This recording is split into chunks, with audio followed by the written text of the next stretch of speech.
ನಿಜಭುಜಂ ದಕ್ಷಿಣಂ ಲಕ್ಷಣಾಢ್ಯಂ ಲಲಿತಮುದ್ರಿಕ್ತ ವಿಜ್ಞಾನಮುದ್ರಂ ಭಜ ಭಜ ಅನಂತಮಿತ್ಯಾಲಪಂತಂ ಪ್ರಣತವಾನ್ ಪ್ರಾಣಿನಾಂ ಪ್ರಾಣಭೂತಂ ಪ್ರಣತಿಭಿಃ ಪ್ರಣಯೇ ಪೂರ್ಣಬೋಧಂ ಭವದವೋಷ್ಣೇನ ತಾತಪ್ಯಮಾನಾನ್ ಭುವಿ ಪರಂ ನಾಥಮಪ್ರೇಕ್ಷಮಾಣಾನ್ ಭುವನಮನ್ಯೇನ ಚ ಅನ್ಯೇನ ದೋಷ್ಣಾ ಭವತು ಭೀರ್ಮಾ ಇತಿ ನಃ ಸಾಂತ್ವಯಂತಂ ಪ್ರಣತವಾನ್ ಪ್ರಾಣಿನಾಂ ಪ್ರಾಣಭೂತಂ ಪ್ರಣತಿಭಿಃ ಪ್ರಣಯೇ ಪೂರ್ಣಬೋಧಂ. ನನ್ನ ಅಧ್ಯಾತ್ಮ ಬಂಧುಗಳೇ, ಆಚಾರ್ಯರು ರಚಿಸಿದ ಸ್ತೋತ್ರಗಳಲ್ಲಿ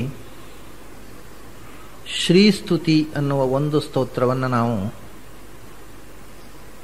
ನಿನ್ನೆ ಮುಗಿಸಿದ್ದೇವೆ. ಆಚಾರ್ಯರು ರಚಿಸಿದ ಇನ್ನೊಂದು ಸ್ತೋತ್ರ,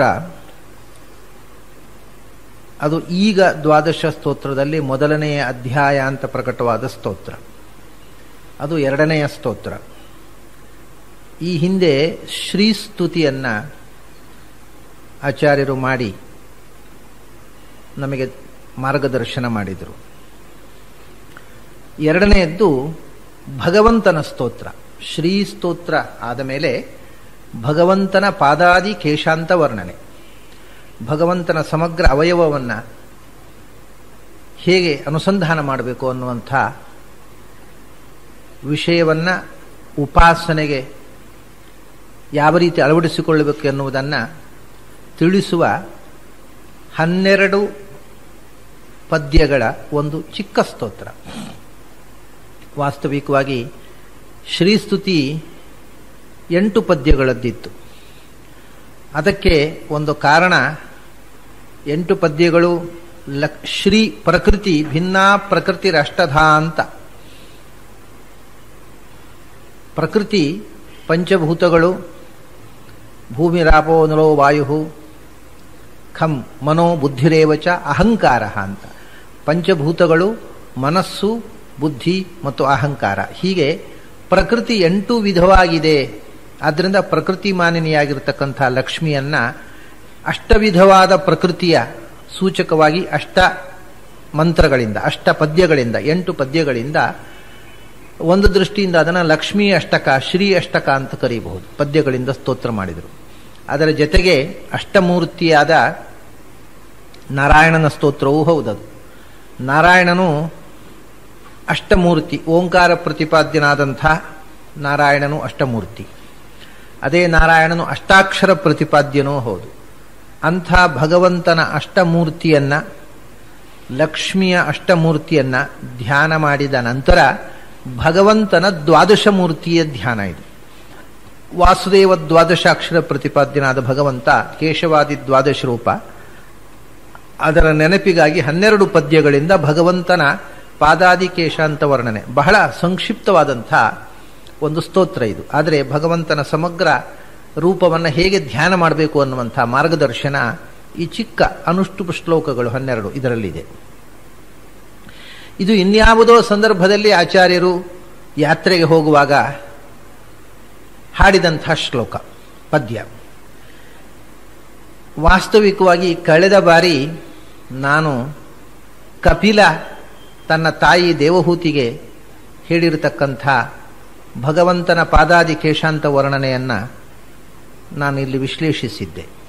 ಅದನ್ನು ನೀವು ನೆನಪಿಸಿಕೊಂಡ್ರೆ ಅದರ ವ್ಯಾಖ್ಯಾನ ರೂಪವಾಗಿದೆ ಇದು. ಆ ಕಪಿಲ ದೇವಹೂತಿಗೆ ಹೇಳಿದಂಥ ಭಾಗವತದಲ್ಲಿ ಬಂದ ಪಾದಾದಿ ಕೇಶಾಂತ ವರ್ಣನೆಯದ್ದೇ ಸಂಕ್ಷಿಪ್ತ ರೂಪ ಈ 12 ಶ್ಲೋಕಗಳು. ಇನ್ನೊಂದು ವಿಶೇಷ ಇದೆ ಈ ಪದ್ಯದಲ್ಲಿ.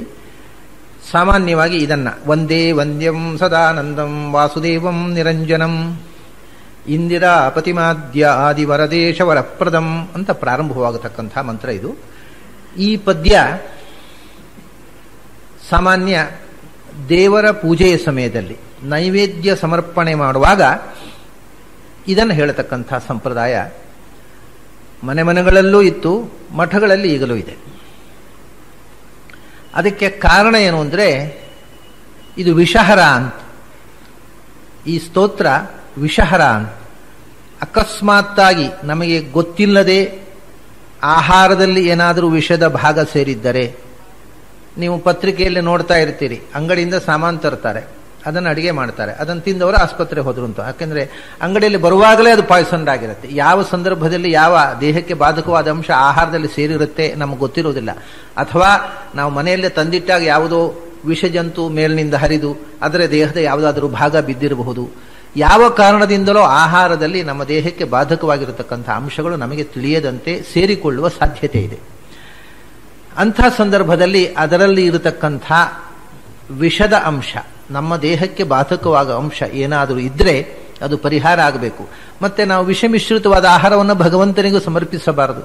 ನಾವು ಏನನ್ನ ತಿನ್ನುವುದಿಲ್ಲವೋ ಅದನ್ನು ದೇವರಿಗೆ ಸಮರ್ಪಿಸಬಾರದು. ಅದಕ್ಕೋಸ್ಕರ ದೇವರಿಗೆ ಸಮರ್ಪಣೆ ಮಾಡುವ ಮುಂಚೆ ಈ ಸ್ತೋತ್ರವನ್ನು ಹೇಳಿ ಸಮರ್ಪಣೆ ಮಾಡೋದು ರೂಢಿ ಬಂತು. ಈ ಸ್ತೋತ್ರವನ್ನ ಹೇಳಿದರೆ ವಿಷಪರಿಹಾರ ಅನ್ನುವುದಕ್ಕೆ ಏನು ಕಾರಣ, ಇದರಲ್ಲಿ ವಿಶೇಷವಾಗಿ ವಿಷಪರಿಹಾರಕವಾದ ಅಂಶ ಏನಿದೆ ಇದರಲ್ಲಿ? ಇದಕ್ಕೆ ಒಂದು ಕಥೆ ಇದೆ. ಆ ಕಥೆ ಮಾತ್ರ ಪ್ರಾಮಾಣಿಕ ಅಲ್ಲ, ಆದರೆ ಆ ಕಥೆಯನ್ನು ನಿಮಗೆ ಹೇಳುತ್ತೇನೆ. ಅದು ಸುಳ್ಳು ಕಥೆ. ಅದು ಏನು ಅಂದರೆ, ಆಚಾರ್ಯರ ಹತ್ರ ಒಮ್ಮೆ ಅವರ ಶಿಷ್ಯರೆಲ್ಲ ಕೇಳಿದ್ರಂತೆ, ಈ ನಿಮ್ಮ ಗ್ರಂಥಗಳಿಗೆ ವ್ಯಾಖ್ಯಾನ ಯಾರು ಬರೀತಾರೆ? ಇದು ಅರ್ಥ ಆಗೋದಿಲ್ಲ ಜನರಿಗೆ, ಇದಕ್ಕೆ ಟೀಕಾ ಬರೆದು ಜನರಿಗೆ ಅರ್ಥ ಆಗುವಂತೆ ಮಾಡುವವರು ಯಾರು ಅಂತ. ಆಗ ಆಚಾರ್ಯರು ತೋರಿಸಿದ ಎದುರಿನಲ್ಲಿ ಒಂದು ಎತ್ತು ಇತ್ತಂತೆ. ವ್ಯಾಖ್ಯಾಸ್ಯತ್ಯೇಷ ಘೋರಾಟ್ ಅಂತ ಹೇಳಿದಂತೆ, ಈ ಎತ್ತು ನನ್ನ ಗ್ರಂಥಗಳಿಗೆ ವ್ಯಾಖ್ಯಾನ ಬರೆಯುತ್ತೆ ಅಂತ ಹೇಳಿದ್ರಂತೆ. ಆಗ ಆಚಾರ್ಯರ ಶಿಷ್ಯರಿಗೆಲ್ಲ ಸಿಟ್ಟು ಬಂತಂತೆ, ನಾವು ಮನುಷ್ಯರಾಗಿದ್ದವರು ಯಾರೂ ಅಲ್ಲ, ಈ ಎತ್ತು ಬರೆಯುತ್ತೆ ಅಂದರೆ ಏನರ್ಥ ಅಂತ ಹೊಟ್ಟೆ ಕಿಚ್ಚಿನಿಂದ ಆ ಎತ್ತುಗೆ ವಿಷ ಪ್ರಯೋಗ ಮಾಡಿದ್ರಂತೆ. ಇದೊಂದು ಕಥೆ, ಇದು ತೀರಾ ಅಸಂಗತವಾದ ಕಥೆ. ಈ ಕಥೆಯನ್ನು ಬಹಳ ಜನ ಹೇಳ್ತಾರೆ. ದಯವಿಟ್ಟು ಇಂಥ ಕಥೆಯನ್ನು ನೀವು ಯಾರಿಗೂ ಹೇಳಬೇಡಿ. ನಾನು ಹೇಳಬಾರದು ಯಾಕೆ ಅನ್ನೋದಕ್ಕೋಸ್ಕರ ಈ ಕಥೆ ಹೇಳ್ತಾ ಇರೋದು. ಈ ಎತ್ತು ವ್ಯಾಖ್ಯಾನ ಮಾಡುತ್ತೆ ಅಂತ ಹೇಳಿದ್ರೆ ಅದಕ್ಕೆ ಆಚಾರ್ಯರ ಶಿಷ್ಯರು ಹೊಟ್ಟೆ ಕಿಚ್ಚಿನಿಂದ ವಿಷ ಹಾಕಿದ್ರಂತೆ. ಆ ಎತ್ತು ಸತ್ತು ಹೋಯ್ತಂತೆ. ಆಗ ಆಚಾರ್ಯರು ಈ ಸ್ತೋತ್ರ ಹೇಳಿ ತೀರ್ಥ ಪ್ರೋಕ್ಷಣೆ ಮಾಡಿದ್ರು, ಎತ್ತು ಬದುಕಿತು ಅಂತ ಒಂದು ಕಥೆ. ಆದ್ದರಿಂದ ಇದು ವಿಷಹರ ಅಂತ. ಇದು ಎಷ್ಟು ಅಸಹ್ಯವಾದ ಕಥೆ ಅಂತಂದ್ರೆ, ಆಚಾರ್ಯರ ಶಿಷ್ಯರುಗಳಿಗೆ ಆಚಾರ್ಯರ ಹೃದಯವನ್ನು ತಿಳಿಯುವ ಯೋಗ್ಯತೆಯೂ ಇಲ್ಲ, ಮತ್ತು ಆ ವೃಷಭ ಎತ್ತು ವ್ಯಾಖ್ಯಾನ ಮಾಡುತ್ತೆ ಅಂತ ಅನ್ನುವಾಗ ತಡ್ಕೊಳ್ಳಲಾರದ ಹೊಟ್ಟೆಗಿಚ್ಚು ಆಯಿತು ಅಂತಂದ್ರೆ, ಆಚಾರ್ಯರ ಜೊತೆಗೇ ಇದ್ದವರಿಗೆ ಇಷ್ಟು ಅಜ್ಞಾನ, ಇಷ್ಟು ಹೊಟ್ಟೆಗಿಚ್ಚು ಅಸೂಯೆ ಅಂತಾದರೆ ಆಚಾರ್ಯರಿಂದ 700 ವರ್ಷ ದೂರ ಇರುವಂತಹ ನಮ್ಮ ಪಾಡೇನು? ಅವರು ಒಟ್ಟಿಗೆ ಇದ್ದವರಿಗೆ ಹೊಟ್ಟೆಗಿಚ್ಚು ತಡೆಯಲಿಕ್ಕಾಗಲಿಲ್ಲ. ಹೊಟ್ಟೆಗಿಚ್ಚು, ಸಿಟ್ಟು, ಕೋಪ, ಅಜ್ಞಾನ ತುಂಬಿತ್ತು ಅಂದರೆ ಅವರು ಆಚಾರ್ಯರ ಹತ್ರ ಪಡೆದದ್ದೇನು? ಇಂಥ ಕಥೆಗಳು ಆಚಾರ್ಯರ ಶಿಷ್ಯವರ್ಗಕ್ಕೆ ಅವಮಾನಕರ, ಆಚಾರ್ಯರಿಗೆ ಅವಮಾನಕರ. ಇಂಥ ಕಥೆಗಳನ್ನೆಲ್ಲ ಹೇಳ್ತಾರೆ. ಈ ಕಥೆಗಳಿಂದಲೇ ಸಿದ್ಧಾಂತವನ್ನು ಬೆಳೆಸುವ ಚಟ ಕೆಲವರಿಗೆ. ಸಿದ್ಧಾಂತದ ಪ್ರಮೇಯವನ್ನು ತಿಳ್ಕೊಳ್ಳದೆ ಸುಮ್ಮನೆ ಸುಳ್ಳು ಕಥೆ ಹೇಳಿ ಸಿದ್ಧಾಂತವನ್ನು ಹೊಗಳೋದು.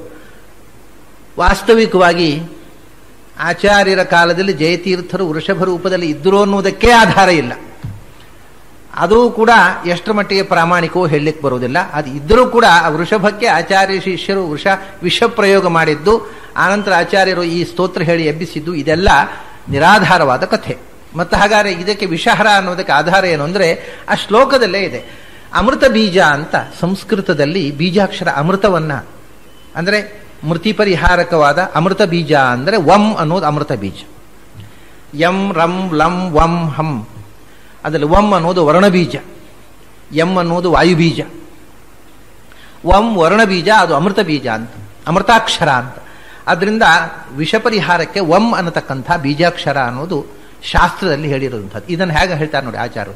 ವಂ ದೇ ವಂ ದ್ಯಂ ವಾಸು ಸದಾನಂದಂ ವಾಸುದೇವಂ ನಿರಂಜನಂ ಅಂತ 3 ಸರ್ತಿ ವಂ ಅಮೃತ ಬೀಜ ಇದೆ ಇದರಲ್ಲಿ. ಆದ್ರಿಂದ ಇದು ವಿಷಹರ ಅನ್ನುವುದಕ್ಕೆ ಆ ಶ್ಲೋಕದಲ್ಲಿರತಕ್ಕಂಥ ಅಮೃತಾಕ್ಷರವೇ ಸಾಕ್ಷಿ ಹೊರತು ಅದಕ್ಕೆ ಯಾವುದೋ ಒಂದು ಕಥೆ ಹೇಳಬೇಕಾಗಿಲ್ಲ.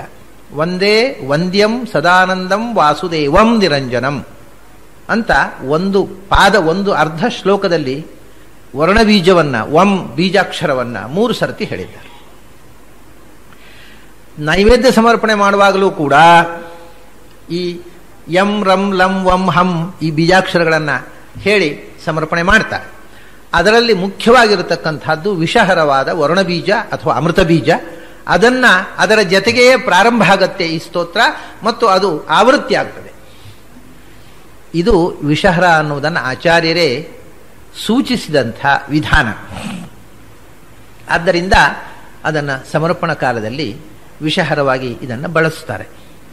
ಇದು ವಿಷಹರಣ ಮಾಡಿದ್ದು ದೃಷ್ಟಾಂತ ಎಲ್ಲಿಯಾದರೂ ದಾಖಲೆ ಉಂಟೋ ಅಂದರೆ ಇದಕ್ಕೊಂದು ದಾಖಲೆಯನ್ನು ನಾನು ನಿಮಗೆ ಕೊಡ್ತೇನೆ. ಉಡುಪಿಯಲ್ಲಿ ಆಯುರ್ವೇದ ಕಾಲೇಜಿನಲ್ಲಿ ಒಬ್ಬರು ಪ್ರೊಫೆಸರ್ ಇದ್ದರು. ಈಗ ಅವರು ಅಲ್ಲಿ ಇಲ್ಲ, ಎಲ್ಲಿದ್ದಾರೆ ಗೊತ್ತಿಲ್ಲ. ಅವರು ಉಡುಪಿಯವರಲ್ಲ, ಹುಬ್ಬಳ್ಳಿ ಧಾರವಾಡದ ಕಡೆಯವರು ಅಂತ ಕಾಣುತ್ತೆ. ಆಯುರ್ವೇದ ಕಾಲೇಜಿನಲ್ಲಿ ಅವರು ಅಧ್ಯಾಪಕರಾಗಿದ್ದರು. ಅವರ ಹೆಸರು ಮರೆತೆ ನಾನು. ಒಮ್ಮೆ ಏನಾಯಿತು ಅಂದರೆ, ಅವರ ಪುಟ್ಟ ಮಗುವಿಗೆ ಡೆಡ್ಲಿ ಸ್ಕಾರ್ಪಿಯನ್, ಮಂಡೆ ಚೇಳು ಅಂತ ಹೇಳ್ತಾರೆ, ಆ ದೊಡ್ಡ ಚೇಳು ಕಚ್ಚಿತು. ಆ ದೊಡ್ಡ ಕಪ್ಪಿರುತ್ತೆ, ಅದು ಕರ್ರಗೆ ಆಗಿ ದೊಡ್ಡ ಚೇಳು. ಅದು ಕಚ್ಚಿದರೆ ಚಿಕ್ಕ ಮಕ್ಕಳಿಗೆ ಅದು ಪ್ರಾಣಾಂತಿಕವೇ. ಅದು ಜೀವ ಹೋಗಬಹುದು, ಅದರಲ್ಲಿ ಅಷ್ಟು ವಿಷ ಇದೆ ಆ ಸ್ಕಾರ್ಪಿಯನ್ನಲ್ಲಿ, ಆ ಚೇಳಿನಲ್ಲಿ. ಚಿಕ್ಕ ಮಗು ಇದು 1-2 ವರ್ಷದ ಮಗು ಇರಬೇಕು. ಈ ಸ್ಕಾರ್ಪಿಯನ್ ಕಚ್ಚಿತು. ಕಚ್ಚಿದಾಗ ಇವರು ಏನು ಮಾಡಿದರು ಅಂದರೆ, ಆ ಮಗು ಆ ನೋವಿನಿಂದ ನರಳುತ್ತಾ ಇದೆ. ಇವರಿಗೆ ತಕ್ಷಣ ಕಂಡದ್ದೇನು ಅಂದರೆ, ವಿಷಹರವಾದ ಮಂತ್ರ ಜಪಿಸೋಣ, ಔಷಧ ಬೇಡ ಅಂತ. ಯಾಕೆ ಖಂಡಿತೋ ಗೊತ್ತಿಲ್ಲ. ಆ ಮಗುವನ್ನು ತೊಡೆ ಮೇಲೆ ಇಟ್ಟುಕೊಂಡು ವಂದೇ ವಂದ್ಯಂ ಸದಾನಂದಂ ವಾಸುದೇವಂ ನಿರಂಜನಂ, ಇಷ್ಟೇ, ಇಡೀ ಸ್ತೋತ್ರವನ್ನು ಹೇಳಲಿಲ್ಲ ಅವರು. ಅದರಲ್ಲೇ ತಾನೆ 3 ಓಂ ಇರೋದು. ಹೀಗೆ ಹೇಳ್ತಾ ಕೂತರು. ರಾತ್ರಿ ಹೊತ್ತು ಕಚ್ಚಿದ್ದದು. ರಾತ್ರಿ ತೊಡೆ ಮೇಲೆ ಇಟ್ಕೊಂಡು ಹೇಳಲಿಕ್ಕೆ ಶುರು ಮಾಡಿದರು.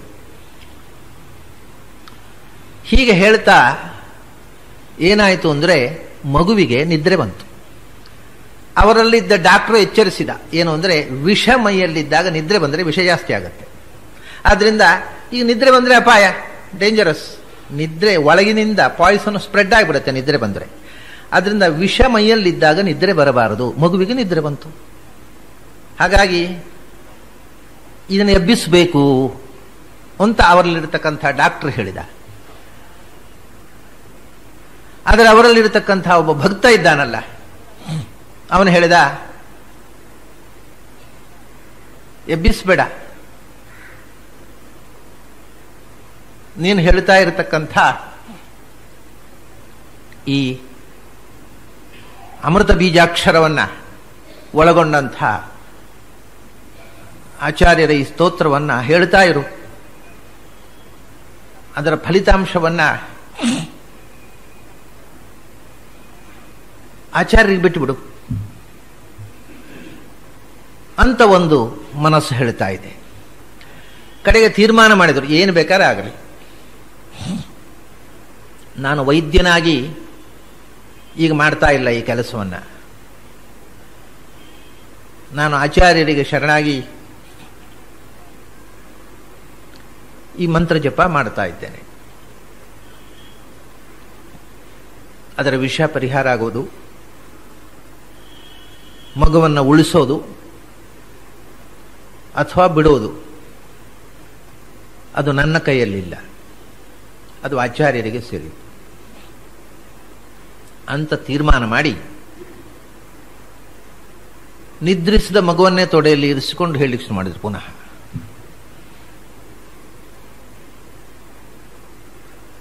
ಅವರು ನನ್ನ ಹತ್ರ ಹೇಳಿದ ಪ್ರಕಾರ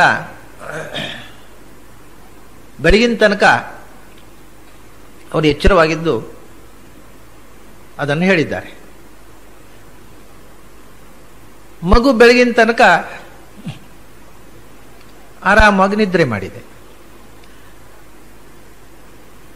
ಬೆಳಗಾತ ಎಚ್ಚರ ಆಯಿತು ಮಗುವಿಗೆ. ಇವರು ರಾತ್ರಿ ಇಡೀ ಜಾಗರ ಮಾಡಿದ್ದಾರೆ. ಮಗುವಿಗೆ ಎಚ್ಚರ ಆದಾಗ ಇವರಿಗೇನು ಅಂದ್ರೆ, ಒಂದು ಕಡೆ ವೈದ್ಯಶಾಸ್ತ್ರ ಓದಿದವರು, ಇವಾಗ ಅದು ಎಚ್ಚರ ಆದಾಗ ಅದರ ವಿಷದ ಯಾತನೆ, ನರಳಾಟ ಜಾಸ್ತಿ ಆಗುತ್ತೆ, ಪ್ರಾಬ್ಲಮ್ ಆಗಬಹುದು ಅಂತ ಅನ್ನುವಂಥ ಒಂದು ನಿರೀಕ್ಷೆ ಇವರಿಗೆ. ವೈದ್ಯಶಾಸ್ತ್ರದ ಪ್ರಕಾರ ನಿದ್ರೆಯಲ್ಲಿ ವಿಷ ಸ್ಪ್ರೆಡ್ ಆಗಿರುತ್ತೆ ಬಾಡಿಯಲ್ಲೆಲ್ಲ. ಈಗ ಎದ್ದ ಮೇಲೆ ಅದು ಮಗು ಚಡಪಡಿಸಬಹುದು, ನರಳಾಡಬಹುದು, ಅಥವಾ ವೇದನೆಯಿಂದ ಕೂಗಬಹುದು, ಅಥವಾ ಏನೂ ಆಗಬಹುದು ಅಂತ ನಿರೀಕ್ಷಿಸಿದರು. ಮಗುವಿಗೆ ಎಚ್ಚರ ಆಯಿತು, ಆರಾಮಾಗಿದೆ, ಸಿಂಪ್ಟಮೇ ಇಲ್ಲ. ಅದು ಚೇಳು ಚುಚ್ಚಿದ ನೋವಿನ ಯಾವ ಸಿಂಪ್ಟಮೂ ಇಲ್ಲ. ಒಳಗೆ ಅದು ವಿಷ ಬ್ಲಡ್ಡಿನಲ್ಲಿ ಸೇರಿರತಕ್ಕಂಥ ಯಾವ ಸಿಂಪ್ಟಮೂ ಇಲ್ಲ. ಆರೋಗ್ಯವಾಗಿತ್ತು ಬೆಳಗಾತಿ ಎದ್ದ ಮೇಲೆ ಮಗು. ಆಮೇಲೂ ಏನೂ ಆಗಿಲ್ಲ. ಅದು ಯಾವ ಸೂಚನೆಯೇ ಇಲ್ಲ, ಚೇಳು ಕಚ್ಚಿದಂಥ ಸೂಚನೆ ಇಲ್ಲದೆ, ಯಾವ ಔಷಧವೂ ಇಲ್ಲದೆ ಚೆನ್ನಾಗಿ ಆಡಿಕೊಂಡು ನಲಿದಾಡಿಕೊಂಡಿತ್ತು ಆ ಮಗು. ಆಮೇಲೆ ಈ ಘಟನೆ ನಡೆದ ತಕ್ಷಣ ಅವರು ನಮ್ಮ ಮನೆಗೆ ಓಡಿ ಬಂದರು.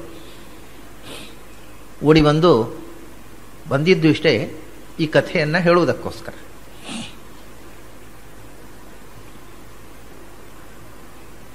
ವಂ ಅನ್ನತಕ್ಕಂಥ ಅಮೃತ ಬೀಜ ಸೇರಿಸಿ ಆಚಾರ್ಯರು ರಚಿಸಿರತಕ್ಕಂಥ ಈ ಸ್ತೋತ್ರವನ್ನು ಹೇಳಿ,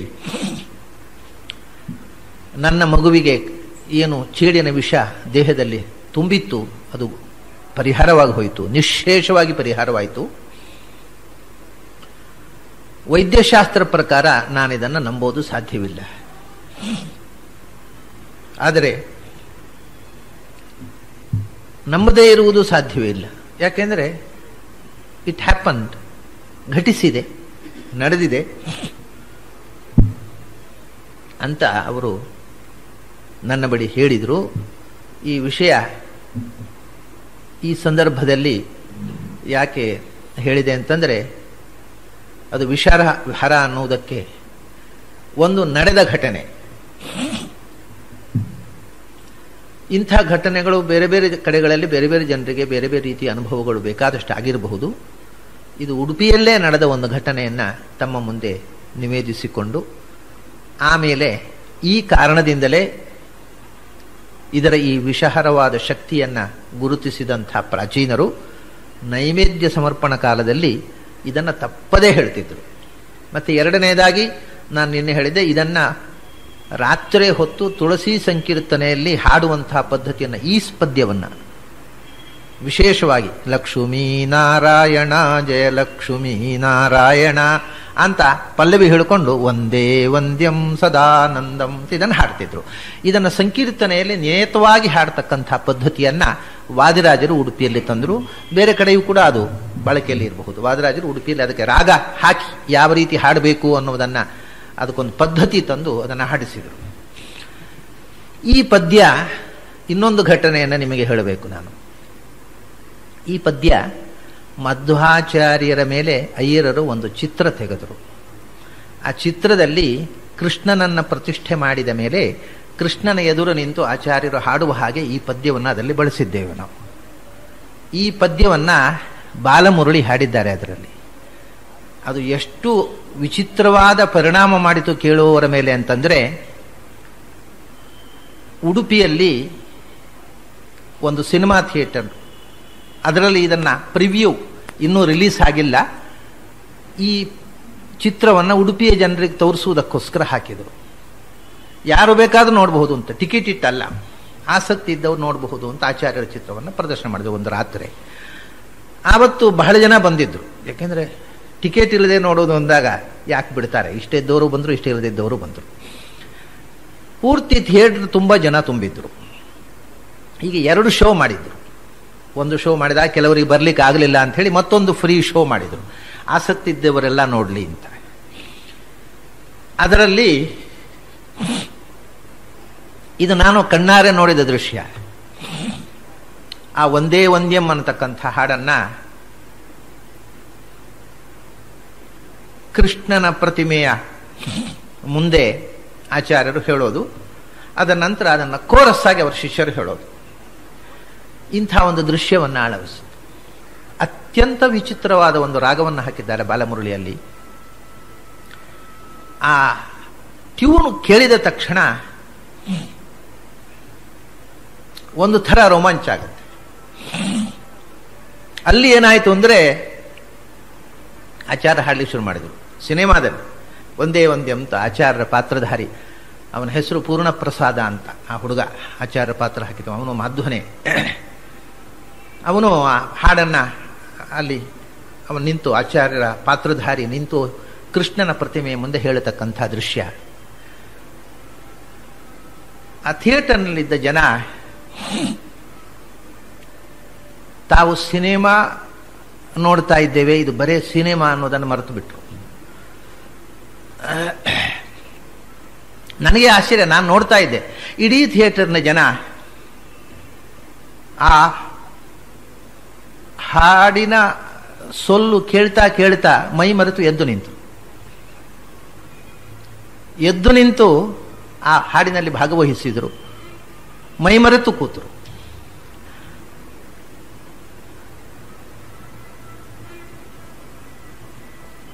ನನಗೆ ಆಗ ಅನಿಸಿದ್ದು, ಬಾಲಮುರಳಿ ಹಾಡಿದಾಗಲೇ ಈ ಹಾಡು ಇಷ್ಟು ಮೈಮರೆಸಿದರೆ, ಅಂದರೆ ಬಾಲಮುರಳಿ ಸಾಮಾನ್ಯ ಸಂಗೀತಗಾರ ಅಂತಲ್ಲ, ನಮ್ಮ ಕಾಲದಲ್ಲೇ ಬಹಳ ದೊಡ್ಡ ಸಂಗೀತಗಾರ ನಿಜ. ಆದರೆ ಆಚಾರ್ಯರ ಮುಂದೆ ಯಾವ ಬಾಲಮುರಳಿ?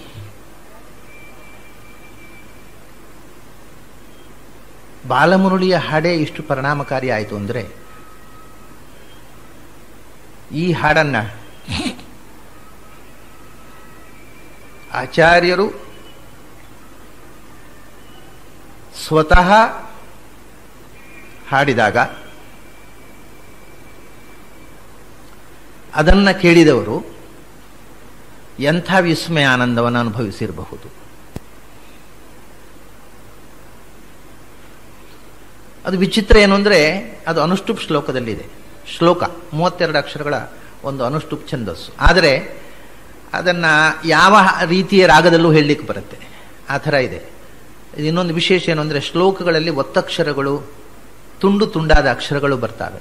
ಆಚಾರ್ಯರು ಸ್ವಯಂ ಸಂಗೀತಗಾರರಾದ್ರಿಂದ ಆ ರೀತಿಯ ಒತ್ತಕ್ಷರಗಳಿಂದ ತುಂಡಾಗದಂತೆ ಅದು ಹರ್ಕೊಂಡು ಹೋಗುತ್ತೆ ಶಬ್ದ. ಒಂದೇ ವಂದ್ಯಂ ಸದಾನಂದಂ ವಾಸುದೇವಂ ನಿರಂಜನಂ. ಇಲ್ಲಿ ಯಾವುದೇ ಹಾಡನ್ನು ಹೇಳ್ತಾ ಇರುವಾಗ ಅಕ್ಷರ ಕಟ್ಟುವುದಿಲ್ಲ. ಆ ಥರ ಅದು ಲಲಿತವಾದ ಪದಗಳಿಂದ ಆ ಅಮೃತ ಬೀಜದ ಜೊತೆಗೆ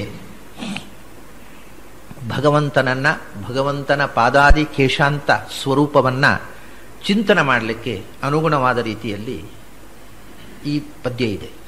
ಇದನ್ನು ಭಗವಂತನನ್ನು ಹೇಗೆ ಚಿಂತನೆ ಮಾಡಬೇಕು ಅಂತ ಆಸೆ ಪಡುವ ಗಂಡಸರು ಹೆಂಗಸರು ಎಲ್ಲರೂ ಆನಂದವಾಗಿ ಚಿಂತನೆ ಮಾಡಬಹುದಾದಂತಹ ಒಂದು ಧ್ಯಾನ ಶ್ಲೋಕ ಇದೆ. ಈ 12 ಪದ್ಯಗಳಲ್ಲಿ ಭಗವಂತನ ಪಾದದಿಂದ ಶಿರಸ್ಸಿನ ತನಕ ವರ್ಣನೆ ಮಾಡ್ತಾರೆ. ಇದು ಒಂದು ಶಾಸ್ತ್ರ ಸಂಪ್ರದಾಯ. ಮನುಷ್ಯರನ್ನು ವರ್ಣನೆ ಮಾಡುವಾಗ ಶಿರಸ್ಸಿನಿಂದ ಪಾದದ ತನಕ ಮಾಡಬೇಕು ಅಂತ. ಒಬ್ಬ ವ್ಯಕ್ತಿಯನ್ನು ವರ್ಣನೆ ಮಾಡುವಾಗ ಅವನ ಮುಖ ಹೇಗಿತ್ತು ಅಂತ ಶುರು ಮಾಡಬೇಕು. ನೋಡಲಿಕ್ಕೆ ಒಳ್ಳೆ ಸುಂದರವಾದ ಮುಖ, ಹೀಗೆ ಶುರು ಮಾಡಬೇಕು. ಸುಂದರವಾದ ಪಾದ ಅಂತ ಶುರು ಮಾಡಬಾರದು. ಒಬ್ಬ ವ್ಯಕ್ತಿಯನ್ನು ವರ್ಣನೆ ಮಾಡುವಾಗ ಅವನ ಮುಖದಿಂದ ವರ್ಣನೆಯನ್ನು ಪ್ರಾರಂಭಿಸಬೇಕು. ದೇವರನ್ನ ವರ್ಣನೆ ಮಾಡುವಾಗ ಪಾದಾದಿ ಕೇಶ ಅಂತ ವರ್ಣನೆ. ಪಾದ, ಯಾಕೆಂದರೆ ನಮಗೆ ಮುಖಕ್ಕೆ ಮುಖ ಕೊಟ್ಟು ಹೇಳುವ ಯೋಗ್ಯತೆ ಇಲ್ಲ.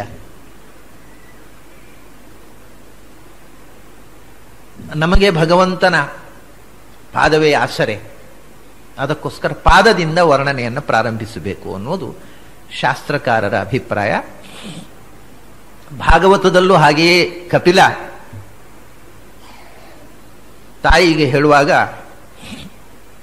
ಸಂಚಿಂತೆಯೇತ್ ಭಗವತಃ ಚರಣಾರವಿಂದಂ ಅಂತ ಪ್ರಾರಂಭ ಮಾಡಿ. ಅದೇ ರೀತಿ ಇಲ್ಲಿ ಭಗವಂತನ ಪಾದದಿಂದ ಪ್ರಾರ್ಥನೆ, ವರ್ಣನೆ, ಅನುಸಂಧಾನ ಶಿರಸ್ಸಿನ ತನಕ ಇದೆ 12 ಪದ್ಯಗಳಲ್ಲಿ. ಅದು ಯಾವ ರೀತಿ ಆಚಾರ್ಯರು ನಮಗೆ ಉಪಾಸನೆಗೆ ಮಾರ್ಗದರ್ಶನ ಮಾಡಿದ್ದಾರೆ ಅನ್ನುವುದನ್ನು ಈಗ ನೋಡೋಣ. ಅದರ ಮೊದಲನೇ ಪದ್ಯ, ವಂದೇ ವಂದ್ಯಂ ಸದಾನಂದಂ ವಾಸುದೇವಂ ನಿರಂಜನಂ ಇಂದಿರಾಪತಿ ಮಾದ್ಯಾದಿ ವರದೇಶ ವರಪ್ರದಂ.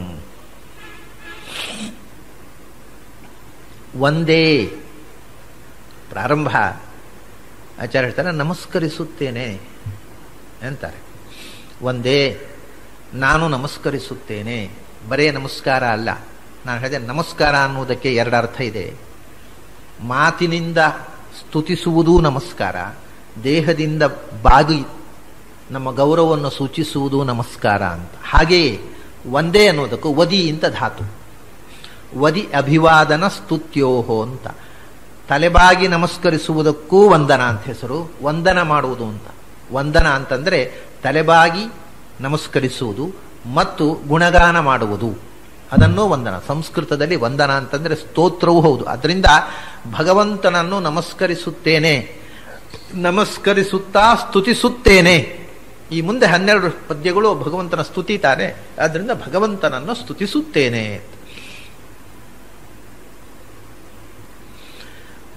ಯಾಕೆ ಭಗವಂತನನ್ನು ಸ್ತುತಿಸುತ್ತೇನೆ ಅಂದರೆ ಅದಕ್ಕೆ ಅವರು ಮುಂದೆ ವಿಶೇಷ ಕೊಡೋದು ವಂದ್ಯಂ. ನಮಸ್ಕರಿಸಬೇಕಾದವ, ಸ್ತುತಿಸಬೇಕಾದವ ಅವನೊಬ್ಬನೇ. ಅದಕ್ಕೋಸ್ಕರ ವಂದನೆಗೆ ಯೋಗ್ಯನಾದವನಿಗೆ ವಂದಿಸಬೇಕು, ಸ್ತುತಿಗೆ ಯೋಗ್ಯನಾದವನನ್ನು ಸ್ತೋತ್ರ ಮಾಡಬೇಕು. ಸ್ತುತಿಗೆ ಯೋಗ್ಯವಾದ, ವಂದನೆಗೆ ಯೋಗ್ಯವಾದ ಒಂದು ವಸ್ತು ಇದ್ದರೆ ಅದು ಭಗವಂತ ಮಾತ್ರ. ನಮಗೂ ಹೌದು, ಆಚಾರ್ಯರಿಗಂತೂ ಹೌದೇ ಹೌದು. ಯಾಕೆಂದ್ರೆ ಅವರಿಗೆ ನಮಸ್ಕರಿಸಲಿಕ್ಕೆ ಯೋಗ್ಯವಾದ ವಸ್ತು ಎರಡೇ ಇರುವುದು, ಲಕ್ಷ್ಮೀನಾರಾಯಣರು. ಶ್ರೀ ಸ್ತುತಿ ಮಾಡಿ ಆಯಿತು, ಇನ್ನು ನಾರಾಯಣನ ಸ್ತುತಿ. ಬೇರೆ ಯಾರಿಗೂ ಸ್ತುತಿ ಮಾಡುವ ಹಂಗಿಲ್ಲ. ಅವರು ಉಳಿದವರೆಲ್ಲ ಅವರಿಗಿಂತ ಕೆಳಗಿನವರೇ. ಇದ್ದರೆ ಸಮಾನ ಸ್ಕಂಧರು, ಸಮಾನ ಸ್ಕಂಧರಿಗೂ ನಮಸ್ಕಾರ ಮಾಡಬೇಕಾಗಿಲ್ಲ, ಕೆಳಗವರಿಗೂ ನಮಸ್ಕಾರ ಮಾಡಬೇಕಾಗಿಲ್ಲ. ನನಗೆ ನಮಸ್ಕಾರ ಯೋಗ್ಯನಾದವ ಅವನೊಬ್ಬನೇ, ಅದಕ್ಕೋಸ್ಕರ ಅವನನ್ನು ನಮಸ್ಕರಿಸುತ್ತೇನೆ ಅಂತ. ಏನು ಅಂಥ ವಿಶೇಷ, ನಮಸ್ಕರಿಸಬೇಕಾದಂಥ ವಿಶೇಷ ಏನು ಅವನಲ್ಲಿ ಅಂದರೆ ಸದಾನಂದಂ ಅಂತ ಹೇಳಿದರು. ಅಂದರೆ ಈ ಒಂದು ಶಬ್ದದಲ್ಲಿ ಅನೇಕ ಅರ್ಥಗಳನ್ನು ತುಂಬಿದ್ದಾರೆ ಆಚಾರ್ಯರು. ಸದಾನಂದಂ ಅಂದರೆ ಸತ್ ಆನಂದ, ಸದಾ ಆನಂದ. ನೀವು ಕೇಳಿದ ತಕ್ಷಣ ಎರಡು ಅರ್ಥ ಹೊಳೆಯುತ್ತೆ ಇದರಲ್ಲಿ. ಒಂದು, ಅವನು ಆನಂದ ಸ್ವರೂಪ. ಎಲ್ಲ ಜೀವರು ಆನಂದ ಸ್ವರೂಪರೇ, ಆದರೆ ಅವನು ಸತ್ ಆನಂದ ಅಂದರು. ಅವನದ್ದು ನಿರ್ದುಷ್ಟವಾದ ಆನಂದ ಅಂತ. ನಿರ್ದುಷ್ಟವಾದ ಆನಂದ ಅಂದರೆ ದುಃಖರಹಿತವಾದ ಆನಂದ. ನಮ್ಮ ಆನಂದದ ಜೊತೆಗೆ ದುಃಖವೂ ಇದೆ. ಆದ್ದರಿಂದ ಅವನು ಸತ್ ಆನಂದ, ನಿರ್ದೋಷತ್ವಂ ಸತ್ವಂ, ದುಃಖರಹಿತವಾದ ಆನಂದ. ಮತ್ತು ಅಷ್ಟೇ ಅಲ್ಲ, ನಮ್ಮ ಆನಂದ ಸೀಮಿತ, ಅದು ಒಂದು ದೋಷ, ಅಲ್ಪತ್ವ. ಅದು ಅಮಿತವಾದ ಆನಂದ. ನಿರ್ದುಷ್ಟವಾದ ಆನಂದ ಅಂದರೆ ಪೂರ್ಣವಾದ ಆನಂದ ಮತ್ತು ನಿರ್ದುಃಖವಾದ ಆನಂದ. ಹೌದು, ಅಂಥ ಆನಂದ ಎಷ್ಟು ಸಮಯ ತನಕ ಇರುತ್ತೆ? ಆನಂದಕ್ಕೊಂದು ಕೊನೆ ಉಂಟು. ಯಾವ ಆನಂದ ನಮಗೂ ಗೊತ್ತಿರುವ ಹಾಗೆ ಆನಂದ ಅಂತ ಇದು ಇರುವುದು, ಎಲ್ಲ ಆನಂದಕ್ಕೂ ಒಂದು ಕೊನೆ ಇದೆ. ಆನಂದ ನಿರಂತರವಾಗಿರುವುದಿಲ್ಲ. ಅದಕ್ಕೆ ಸದಾ ಆನಂದಂ ಅಂದರು. ಅದು ನಿರ್ದುಷ್ಟವಾದ ಆನಂದ ಅಂದರೆ ಕೊನೆ ಇರದ ಪರಿಪೂರ್ಣವಾದ ಆನಂದ, ದುಃಖದ ಸ್ಪರ್ಶವಿಲ್ಲದ ಆನಂದ ಮತ್ತು ಎಂದೆಂದೂ ಆನಂದ, ಅದು ಮುಗಿಯದ ಆನಂದ. ಅಂಥ ಆನಂದ ಸ್ವರೂಪ ಅವನು. ಅವನಿಗಲ್ಲದೆ ಇನ್ಯಾರಿಗೆ ನಮಸ್ಕರಿಸಬೇಕು ನಾವು? ಅಷ್ಟೇ ಅಲ್ಲ, ಅವನಿಗೆ ಆನಂದ ಇದ್ದ ನಮಗೇನು ಬಂತ್ರಿ? ನಮಗೇನಾದ್ರೂ ಕೊಡ್ತಾನೇನವ ಅಂದರೆ ಸದಾನಂದಂ.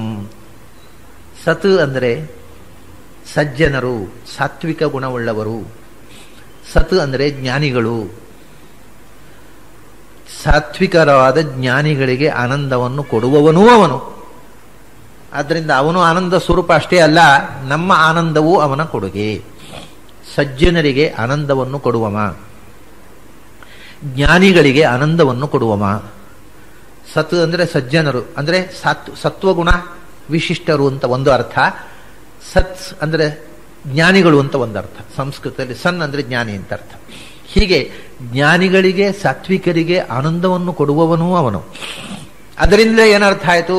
ಅಜ್ಞಾನಿಗಳಿಗೆ, ತಾಮಸರಿಗೆ ದುಃಖವನ್ನು ಕೊಡುವವನೂ ಅವನೇ. ಅದರ ಆಪೋಸಿಟ್ ಅರ್ಥಾತ್ ಸಿದ್ಧವಾಯಿತು.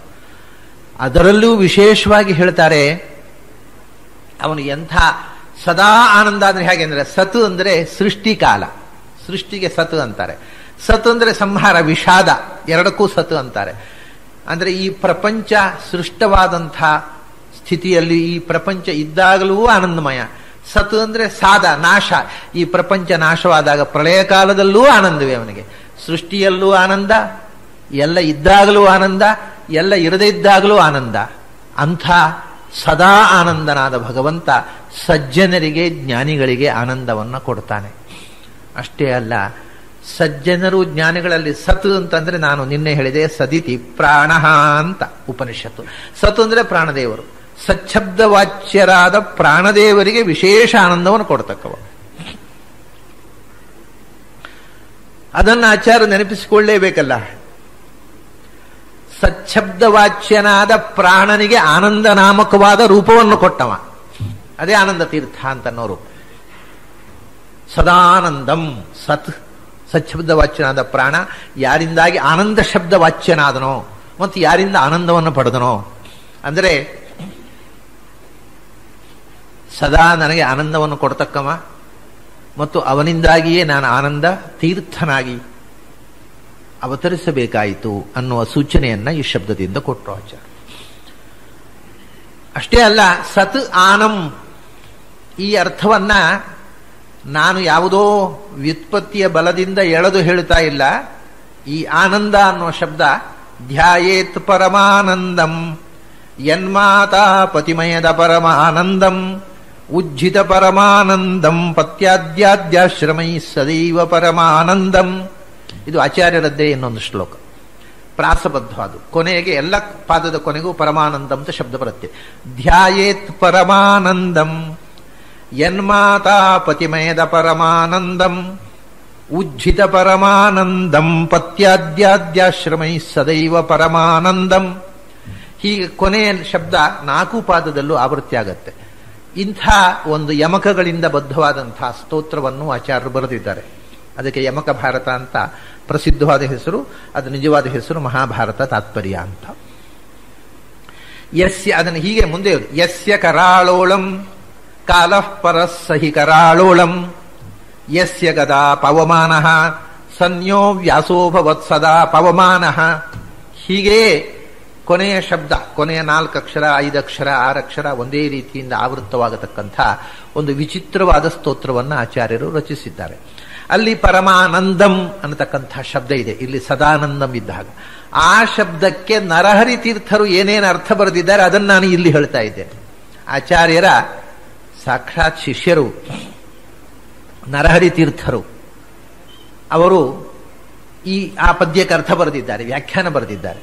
ಅಲ್ಲಿ ಆ ಆನಂದಂ ಅನ್ನೋದಕ್ಕೆ ಏನೇನು ಅರ್ಥ ಬರೆದಿದ್ದಾರೆ ಅದನ್ನು ಇಲ್ಲಿಯೂ ನಾವು ಅನುಸಂಧಾನ ಮಾಡಬೇಕು ಅನ್ನೋದು.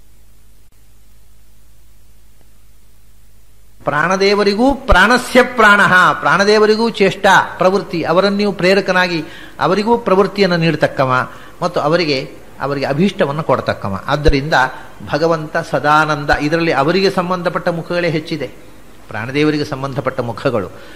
ಹಾಗೆಯೇ ಪ್ರಾಣದೇವರ ಉಪಾಸಕರಾಗಿರತಕ್ಕವರು ಸದಾನರು. ಸತ್ ಅಂದರೆ ಪ್ರಾಣದೇವರೇ ಚೇಷ್ಟಕರಾಗಿರತಕ್ಕಂಥವರು, ಪ್ರಾಣೋಪಾಸಕರು, ಅವರಿಗೂ ಅವರ ಅಭೀಷ್ಟವನ್ನು ಕೊಡ್ತಕ್ಕವ ಸದಾನಂದ ಅಂತ. ಹೀಗೆ ಪ್ರಾಣತತ್ವ ಮತ್ತು ಭಗವತ್ ತತ್ವಕ್ಕೆ ಇರತಕ್ಕಂಥ ಘನಿಷ್ಠವಾದ ಸಂಬಂಧವನ್ನ, ಅದರ ಜೊತೆಗೆ ಭಗವಂತ ನಿತ್ಯ ನಿರ್ದುಃಖ ಪರಿಪೂರ್ಣ ಆನಂದ ಸ್ವರೂಪ ಮತ್ತು ಸತ್ ಅಂದರೆ ನಿರ್ದುಷ್ಟವಾದ ಸ್ಥಿತಿಯನ್ನು, ಮುಕ್ತರು, ಮುಕ್ತಿಯಲ್ಲೂ ಆನಂದವನ್ನು ಕೊಡ್ತಕ್ಕವ ಅವನು ಮುಕ್ತರಿಗೆ ಅನ್ನತಕ್ಕಂಥ ಮಾತನ್ನ 4 ಅಕ್ಷರಗಳ ಈ ಶಬ್ದ ಹೇಳುತ್ತೆ. ಒಂದೇ ವಂದ್ಯಂ. ಯಾಕೆ ವಂದ್ಯ ಅಂದರೆ ಅವನು ಸಂಸಾರದಲ್ಲೂ ಆನಂದ ಕೊಡ್ತಕ್ಕವನವನೇ, ಮೋಕ್ಷದಲ್ಲೂ ಆನಂದ ಕೊಡ್ತಕ್ಕವನೇ. ಜೀವರುಗಳಿಗೆಲ್ಲ ಜೀವೋತ್ತಮರಾಗಿರ್ತಕ್ಕಂಥ ಪ್ರಾಣದೇವರಿಗೂ ಪ್ರೇರಕನಾಗಿ ಅವರ ಅಭೀಷ್ಟವನ್ನು ಕೊಡತಕ್ಕವನು. ಸಜ್ಜನರಿಗೆ, ಜ್ಞಾನಿಗಳಿಗೆ ಆನಂದವನ್ನು ಕೊಡತಕ್ಕವ. ಆದ್ದರಿಂದ ಅವನಿಗಲ್ಲದೆ ಇನ್ನಾರಿಗೆ ನಾವು ನಮಸ್ಕರಿಸಬೇಕು, ಇನ್ನಾರನ್ನು ನಾವು ಸ್ತುತಿಸಬೇಕು. ಒಂದೇ ವಂದ್ಯಂ ಸದಾನಂದಂ ವಾಸುದೇವಂ.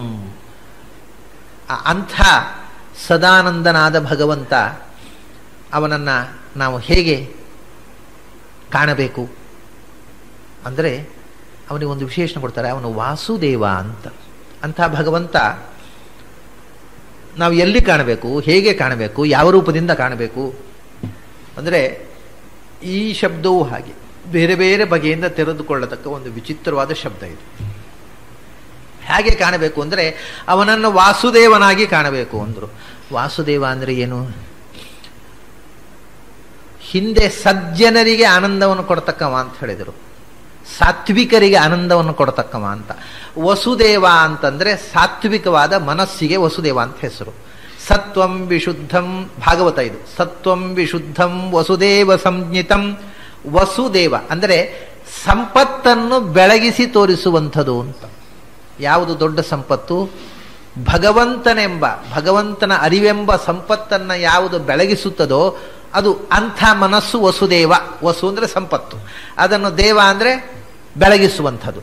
ದಿವು ದ್ಯುತೌ, ಭಗವಂತನ ಅರಿವು ಎಂಬ ಜೀವನದ ಬಹುದೊಡ್ಡ ಸಂಪತ್ತನ್ನು ಬೆಳಗಿಸುವಂಥ ಶುದ್ಧವಾದ ಮನಸ್ಸುಂಟಲ್ಲ, ಸಾತ್ವಿಕವಾದ ಮನಸ್ಸು, ತಮಸ್ಸು ರಜಸ್ಸುಗಳ ದೋಷವಿಲ್ಲದ, ಲೇಷ ಸ್ಪರ್ಶವೂ ಇಲ್ಲದ ಪರಿಶುದ್ಧವಾದ ಅಂತಃಕರಣಕ್ಕೆ ವಸುದೇವ ಅಂತ ಹೆಸರು. ಆದರೆ ಭಗವಂತನನ್ನು ಎಲ್ಲಿ ಕಾಣಬೇಕು ಅಂದರೆ ಪರಿಶುದ್ಧವಾದ ಅಂತಃಕರಣದಲ್ಲಿ ಅವನು ನೆಲೆಸಿದ್ದಾನೆ. ಆದ್ದರಿಂದಲೇ ವಸುದೇವಕ್ಕೆ ಗೋಚರನಾಗುವುದರಿಂದ ಅವನಿಗೆ ವಾಸುದೇವ ಅಂತ ಹೆಸರು.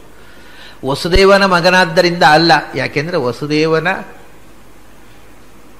ಮಗನಾಗಿ ಅವತರಿಸುವ ಮೊದಲೇ ಭಗವಂತನಿಗೆ ವಾಸುದೇವ, ಸಂಕರ್ಷಣ, ಪ್ರದ್ಯುಮ್ನ, ಅನಿರುದ್ಧ ಈ ಹೆಸರಿತ್ತು. ಅದರಿಂದ ವಸುದೇವದಲ್ಲಿ ಗೋಚರಿಸುವವನು ವಾಸುದೇವ. ವಸುದೇವ ಅಂದರೆ ಸಾತ್ವಿಕವಾದ ಶುದ್ಧವಾದ ಅಂತಃಕರಣ, ನಿರ್ಮಲವಾದ ಅಂತಃಕರಣ. ಹಾಗಾದರೆ ಮನಸ್ಸಿಗೆ ಭಗವಂತ ಕಾಣಬೇಕು ಅಂದರೆ ಏನು ಮಾಡಬೇಕು? ಮೊದಲು ಮನಸ್ಸನ್ನು ತೊಳೆಯಬೇಕು. ತೊಳೆದು ಸ್ವಚ್ಛ ಮಾಡಿದರೆ ಆ ಸ್ವಚ್ಛವಾದ ಮನಸ್ಸು ಅದು ಕನ್ನಡಿಯ ಹಾಗೆ ಸ್ವಚ್ಛ ಆಗಬೇಕು. ಆ ಕನ್ನಡಿಯಲ್ಲಿ ಭಗವಂತನ ರೂಪ ರಿಫ್ಲೆಕ್ಟ್ ಆಗತ್ತೆ. ಇಲ್ಲದೇ ಇದ್ದರೆ ಈ ಮಣ್ಣಿನ ಮುದ್ದೆಯನ್ನಿಟ್ಟು ಅದರಲ್ಲಿ ಕಾಣಲಿ ಅಂದರೆ ಕಾಣೋದಿಲ್ಲ, ಆದರೆ ಕನ್ನಡಿ ಹಿಡಿದ್ರೆ ಕಾಣತ್ತೆ. ಹಾಗೆ ಕನ್ನಡಿಯ ಹಾಗೆ ಪಾರದರ್ಶಕವಾಗಬೇಕು ಮನಸ್ಸು, ಸ್ವಚ್ಛವಾಗಬೇಕು. ಅಂಥ ಮನಸ್ಸಿನಲ್ಲಿ ಭಗವಂತ ಕಾಣಿಸ್ತಾನೆ. ಸ್ವಚ್ಛ ಮನಸ್ಸಿಗೆ ಗೋಚರವಾಗುವವ ಅವನು ವಾಸುದೇವ. ಹೌದು, ಯಾವಾಗ ಗೋಚರ ಆಗ್ತಾನೆ ಅವ?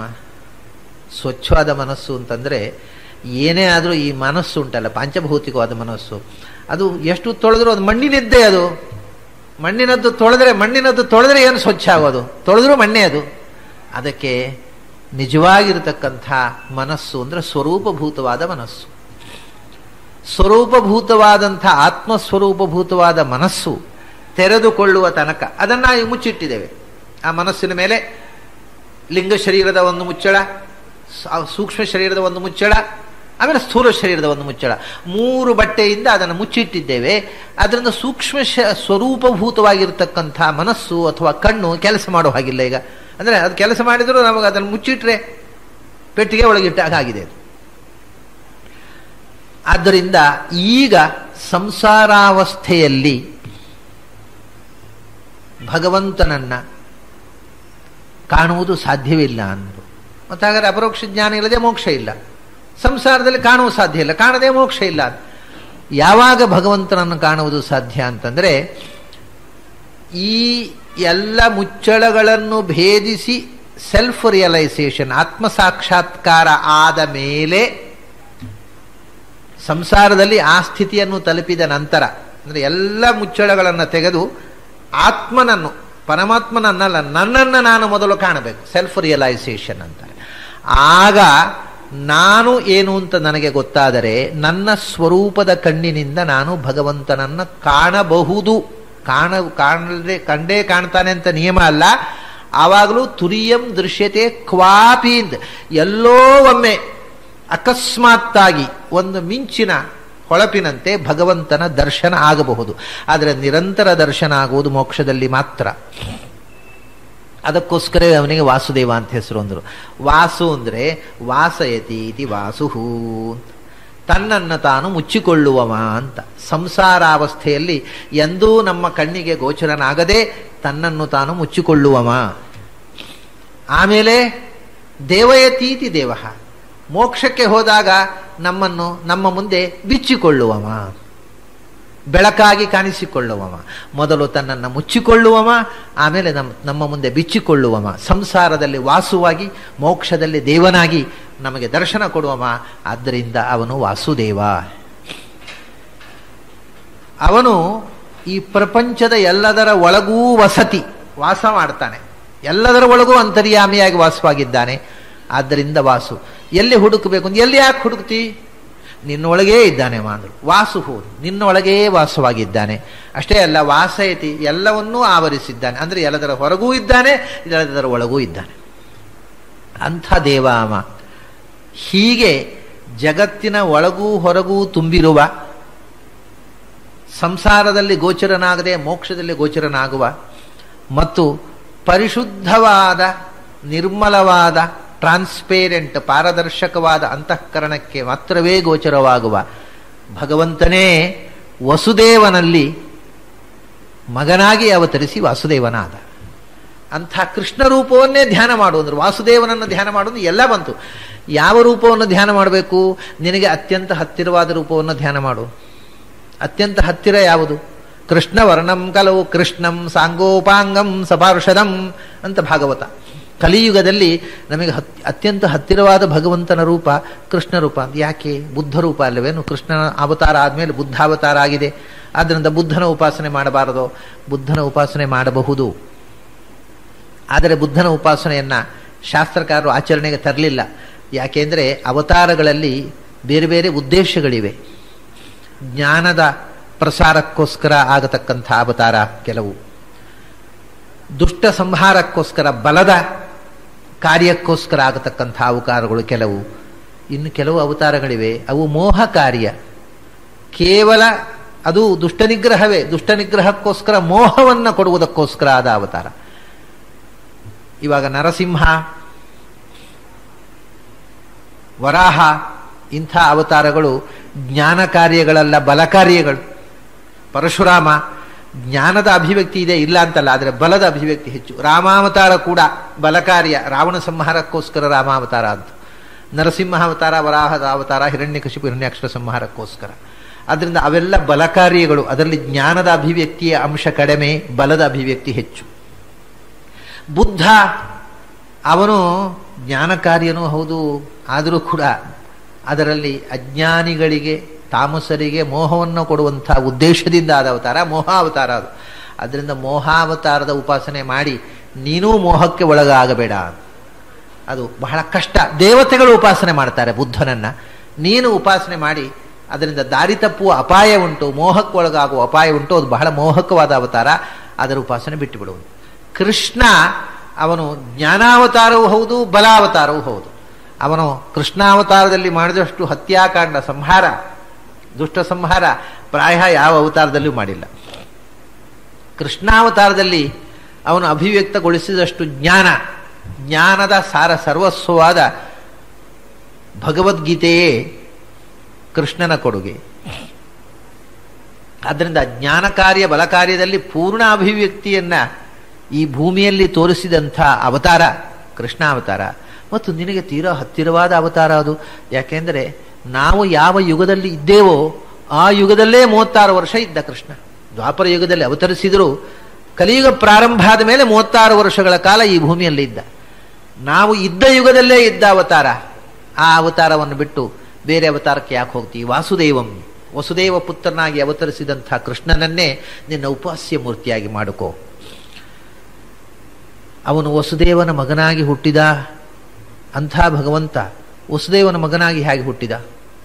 ಹಾಗಾದರೆ ದೇವಕಿಯ ಗರ್ಭದೊಳಗೆ 9 ತಿಂಗಳು ವಾಸ, ಅಲ್ಲಿಂದ ವಸುದೇವನ ರೇತಸ್ಸಿನಿಂದ ದೇವಕಿಯ ಗರ್ಭದೊಳಗೆ ಆ ದೇಹ ರಚನೆ, ಪಾಂಚಭೌತಿಕವಾದ ಶರೀರ ಇದೆಲ್ಲ ನಿರ್ಮಾಣ ಆಗಿ ಹುಟ್ಟಿದ್ನಲ್ಲ.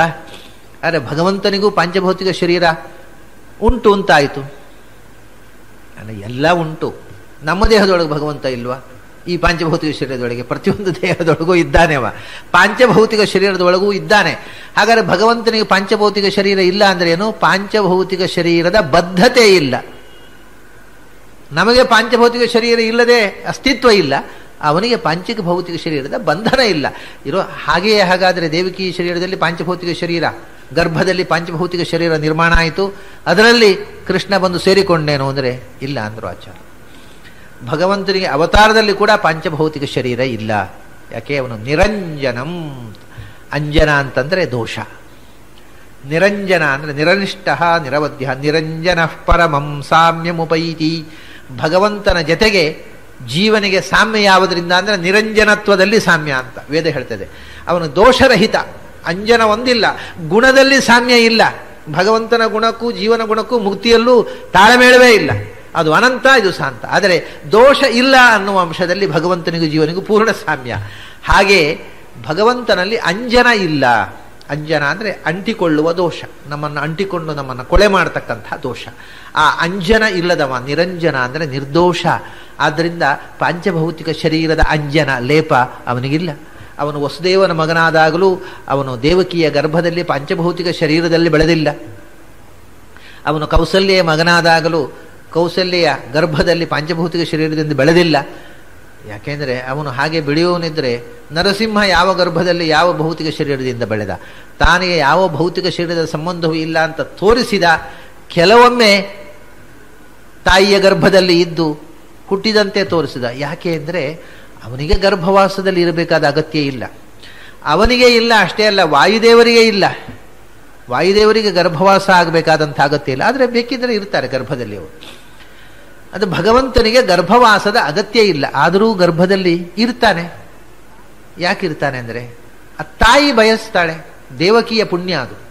9 ತಿಂಗಳು ಭಗವಂತನನ್ನ ತನ್ನ ಗರ್ಭದಲ್ಲಿ ಧರಿಸಿದಂಥ ಒಂದು ಪುಣ್ಯ ಆ ತಾಯಿಗೆ ಬೇಕಿತ್ತು. ಅವಳು ತಪಸ್ಸು ಮಾಡಿ ಭಗವಂತನನ್ನ ಮಗನಾಗಿ ಪಡೆಯಬೇಕು ಅಂತ. ಅಂದರೆ ಅವನು ಗರ್ಭದಲ್ಲಿ ವಾಸ ಮಾಡೋದು ಅವನಿಗೋಸ್ಕರ ಅಲ್ಲ, ಅವನು ಹುಟ್ಟುವುದಕ್ಕೋಸ್ಕರ ಅಲ್ಲ, ನಮಗೋಸ್ಕರ. ಅಂದರೆ ಯಾರ್ಯಾರೋ ಏನೇನೋ ಕೇಳಿಕೊಂಡಿರ್ತಾರೆ ದೇವರ ಹತ್ರ, ಅವರೇ ಆಸೆ ಈಡೇರಿಸುವುದಕ್ಕೋಸ್ಕರ ಅವರವರ ಇಷ್ಟಕ್ಕೆ ತಕ್ಕಂತೆ ಆಯಾ ರೀತಿಯ ಲೀಲೆಗಳನ್ನು ಮಾಡ್ತಾನೆ. ಅವನು ಭೂಮಿಗೆ ಇಳಿದು ಬರುವುದೇ ನಮಗೋಸ್ಕರ. ಗರ್ಭದಲ್ಲಿ ಅಷ್ಟೇ ಅಲ್ಲ, ಭೂಮಿ ಯಾಕೆ ಬರಬೇಕು ಭಗವಂತ? ಅವನು ಸುಮ್ಮನೆ ಅಲ್ಲಿ ಕೂತಿದ್ದಲ್ಲಿ ಇಚ್ಛಾ ಮಾಡಿದರೆ ಇಚ್ಛಾ ಮಾತ್ರ ಪ್ರಭೋ ಸೃಷ್ಟಿ, ಅವನು ಬಯಸಿದರೆ ಸಾಕು. ಭೂಮಿಯಾಗಿ ಬರಬೇಕು, ನಮಗೋಸ್ಕರ ಬಂದ. ಹಾಗೆಯೇ ದೇವಕಿಗೋಸ್ಕರ ದೇವಕಿಯ ಗರ್ಭದಲ್ಲಿ ನಿಂದ, ವಸುದೇವನಿಗೋಸ್ಕರ ವಸುದೇವನ ಮಗನಾಗಿ ಬಂದ. ಹೊರತು ಅವನಿಗೆ ಸ್ವಂತಕ್ಕೆ ಯಾವ ದೋಷದ ಸ್ಪರ್ಶವೂ ಇಲ್ಲ. ನಿರಂಜನಂ. ಇಂದಿರಾಪತಿಂ, ಹಿಂದೆ ಲಕ್ಷ್ಮೀ ಸ್ತುತಿಯನ್ನ ಮಾಡಿದ್ರು. ಬ್ರಹ್ಮಾದಿ ದೇವತೆಗಳಿಗೂ ಒಡೆಯಳು ನಿಯಾಮಕಳಾಗಿರತಕ್ಕವಳು ಲಕ್ಷ್ಮಿ ಅಂತ ಹೇಳಿದ್ರು. ಅಂತಹ ಲಕ್ಷ್ಮಿಗೂ ಪತಿ ಅಂತ ಹಿಂದೆ ಹೇಳಿದ್ದನ್ನೇ ಇಲ್ಲಿ ನೆನಪಿಸಿಕೊಳ್ತಾರೆ. ಪರತತ್ವ ಅದು. ಇಂದಿರಾಪತಿಂ, ಲಕ್ಷ್ಮೀ ಪತಿ. ಯಾಕೆಂದರೆ ನಿರಂಜನಂ ಅನ್ನೋದನ್ನ ಉಪಪಾದನೆ ಮಾಡೋದಕ್ಕೋಸ್ಕರ ಕೊಟ್ಟಂಥ ಮಾತಿದು. ಎಲ್ಲ ದೋಷಗಳು ಸತ್ವರಜಸ್ತಮೋ ಗುಣಗಳ ಸ್ಪರ್ಶದಿಂದ ಈ ಜಗತ್ತಿನಲ್ಲಿ ಇರತಕ್ಕಂಥ ಎಲ್ಲ ಡಿಫೆಕ್ಟ್ಸು ಕೂಡ ಗುಣತ್ರಯದಿಂದ ಬಂದಿರುವಂತಹದ್ದು. ಗುಣತ್ರಯ ಮಾನಿನಿ ಲಕ್ಷ್ಮಿ ಇಂದಿರೆ, ಅವಳಿಗೂ ಪತಿ ಇವ. ಇವನಲ್ಲಿ ಗುಣತ್ರಯದ ಸ್ಪರ್ಶದಿಂದ ದೋಷ ಬರುವುದೇ ಹಾಗೆ. ಇಂದಿರಾಪತಿಂ, ಲಕ್ಷ್ಮಿಗೂ ಪಾಲಕನೂ ನಿಯಾಮಕನೂ ಆಗಿರತಕ್ಕಂಥ, ಪ್ರಕೃತಿಗೂ ನಿಯಾಮಕನಾಗಿರತಕ್ಕಂಥ ಭಗವಂತ. ಆಮೇಲೆ ಆದ್ಯಾದಿ ವರದೇಶ ವರಪ್ರದಂ ಅಂತ ಒಂದು ವಿಶೇಷಣ ಕೊಡ್ತಾರೆ. ಆದ್ಯ ಅಂದರೆ ಮೊದಲನೆಯವನು, ಆದಿಜೀವ, ಚತುರ್ಮುಖ ಬ್ರಹ್ಮ. ಆ ಆದ್ಯಾದಿ ಚತುರ್ಮುಖ ಬ್ರಹ್ಮನೇ ಮೊದಲಾದವರು. ಅಂದರೆ ಹಿಂದಿನ ಲಕ್ಷ್ಮೀ ಸ್ತೋತ್ರ ಹೇಳಿರ್ತಕ್ಕಂಥ ಮೊದಲಾದವರು ಚತುರ್ಮುಖ ಬ್ರಹ್ಮ. 4 ಮಂದಿ ಪ್ರಧಾನ ಪುರುಷರು, ಚತುರ್ಮುಖ ಬ್ರಹ್ಮ, ಗರುಡ, ಶೇಷ, ರುದ್ರ. ಈ 4 ಮಂದಿ ಆದ್ಯಾದಿಗಳು. ಅವರು ಎಂಥವರು ಅಂದರೆ ವರದೇಶರು ಅಂದರು, ವರದ ಈಶರು. ನಾವು ಬಯಸಿದಂತಹ ನಮ್ಮ ಅಪೇಕ್ಷೆಗಳನ್ನು ಈಡೇರಿಸುವುದರಲ್ಲಿ ಶ್ರೇಷ್ಠರು. ನಮ್ಮ ಅಪೇಕ್ಷೆ ಈಡೇರಿಸುವವರು ತತ್ವಾಭಿಮಾನ ದೇವತೆಗಳು, ಇಂದ್ರಾದಿಗಳು. ಅವರಿಗೂ ಈಶರು ಗರುಡಶೇಷ ರುದ್ರ ಮತ್ತು ಬ್ರಹ್ಮ. ಆದ್ಯ ಮೊದಲಾದ ಈ 4 ಮಂದಿ ಪ್ರಧಾನ ದೇವತೆಗಳಿದ್ದಾರಲ್ಲ, ಬ್ರಹ್ಮ, ಗರುಡಶೇಷ ರುದ್ರ, ಇವರು ನಮಗೆ ವರದಾನ ಮಾಡ್ತಕ್ಕ, ನಮ್ಮ ಬಯಸಿದ್ದನ್ನು ನಮಗೆ ಕೊಡತಕ್ಕಂಥ ದೇವತೆಗಳು. ತತ್ವಾಭಿಮಾನ ದೇವತೆಗಳಿಗೂ ವರದರಾದ ಇಂದ್ರಾದಿ ದೇವತೆಗಳಿಗೂ ಈಶರು. ಅಂಥ ವರದೇಶರಾದ ಆದ್ಯಾದಿಗಳಿದ್ದಾರಲ್ಲ, ಗರುಡಶೇಷ ರುದ್ರ ಬ್ರಹ್ಮ, ಅವರಿಗೂ ಅಭೀಷ್ಟವನ್ನು ಕೊಡ್ತಕ್ಕವ ಇವ ಅಂದರು ವರಪ್ರದಂ. ನಮಗೆ ವರವನ್ನು ಕೊಡ್ತಕ್ಕವರು, ಅಭೀಷ್ಟವನ್ನು ಕೊಡ್ತಕ್ಕವರು ಇಂದ್ರಾದಿಗಳು, ಅವರಿಗೂ ವರವನ್ನು ಕೊಡ್ತಕ್ಕಂಥವರು ಬ್ರಹ್ಮಾದಿಗಳು. ಅಂಥ ಬ್ರಹ್ಮಾದಿಗಳಿಗೂ ಅಪೇಕ್ಷಿತವಾದಂಥ ವರವನ್ನು ಕೊಡ್ತಕ್ಕವ ಇವ ವರದೇಶ ವರಪ್ರದಂ. ಇನ್ನೊಂದು ರೀತಿಯಿಂದ ಈ ವಿಶೇಷಣವನ್ನು ನಾವು ನೋಡಬಹುದು. ಆದ್ಯಾದಿ ಅಂದರೆ ಬ್ರಹ್ಮಾದಿ ದೇವತೆಗಳು, ಅವರು ವರದರಾಗಿರ್ತಕ್ಕಂಥವರಿಗೆ ಈಶರು ಅಂತ ನಾವು ಹೇಳಿದ್ದು. ಇನ್ನೊಂದು ಅರ್ಥ ವರದ ಪ್ಲಸ್ ಈಶ, ವರದೇಶ ಅಂತ ನಾವು ಈಗ ಮಾಡಿ. ಇನ್ನೊಂದು ರೀತಿಯಿಂದ ವರ ಪ್ಲಸ್ ದೇಶ. ದೇಶ ಅಂತಂದ್ರೆ ಉಪದೇಶ ಮಾಡತಕ್ಕಂಥವರಿಗೆ ದೇಶಿಕರು ಅಂತ ಹೇಳ್ತಾರೆ. ಅದರಿಂದ ವರ ದೇಶ ಅಂದರೆ ಶ್ರೇಷ್ಠವಾದ ಉಪದೇಶವನ್ನು ಮಾಡತಕ್ಕಂಥ ಆಚಾರ್ಯರು, ಜ್ಞಾನಿಗಳು. ಬ್ರಹ್ಮಾದಿಗಳು ವರದೇಶಿಕರು, ಅಂದರೆ ಶ್ರೇಷ್ಠವಾದಂಥ ಭಗವತ್ ತತ್ವವನ್ನು ಉಪದೇಶ ಮಾಡತಕ್ಕಂಥ ಗುರುಸ್ಥಾನದಲ್ಲಿರತಕ್ಕವರು ಬ್ರಹ್ಮಾದಿ ದೇವತೆಗಳು. ಅಂಥ ವರದೇಶಿಕರು, ಭಗವಂತನ ಶ್ರೇಷ್ಠವಾದ ತತ್ವವನ್ನು ಉಪದೇಶ ಮಾಡತಕ್ಕಂಥ ಬ್ರಹ್ಮಾದಿ ದೇವತೆಗಳಿಗೂ ವರಪ್ರದಂ,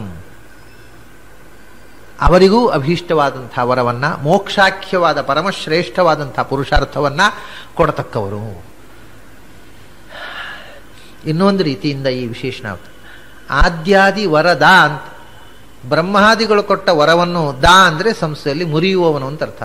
ಬ್ರಹ್ಮದೇವರು ಅವಧ್ಯತ್ವ ವರ ಕೊಟ್ಟರೆ ಇವನು ಮುರಿದುಕೊಂಡು ಬಿಡ್ತಾನೆ. ಆದ್ಯಾದಿಗಳು ಅಂದರೆ ಬ್ರಹ್ಮರುದ್ರಾದಿಗಳು ಅಸುರರಿಗೆ ಏನಾದರೂ ವರವನ್ನು ಕೊಟ್ಟರೆ ಆ ವರವನ್ನು ಮುರಿದು ಬಿಡ್ತಾನೆ ಇವ. ಆದ್ಯಾದಿಗಳ ವರವನ್ನು ದಾ ಅಂದರೆ ದೋ ಅವಖಂಡನೆ.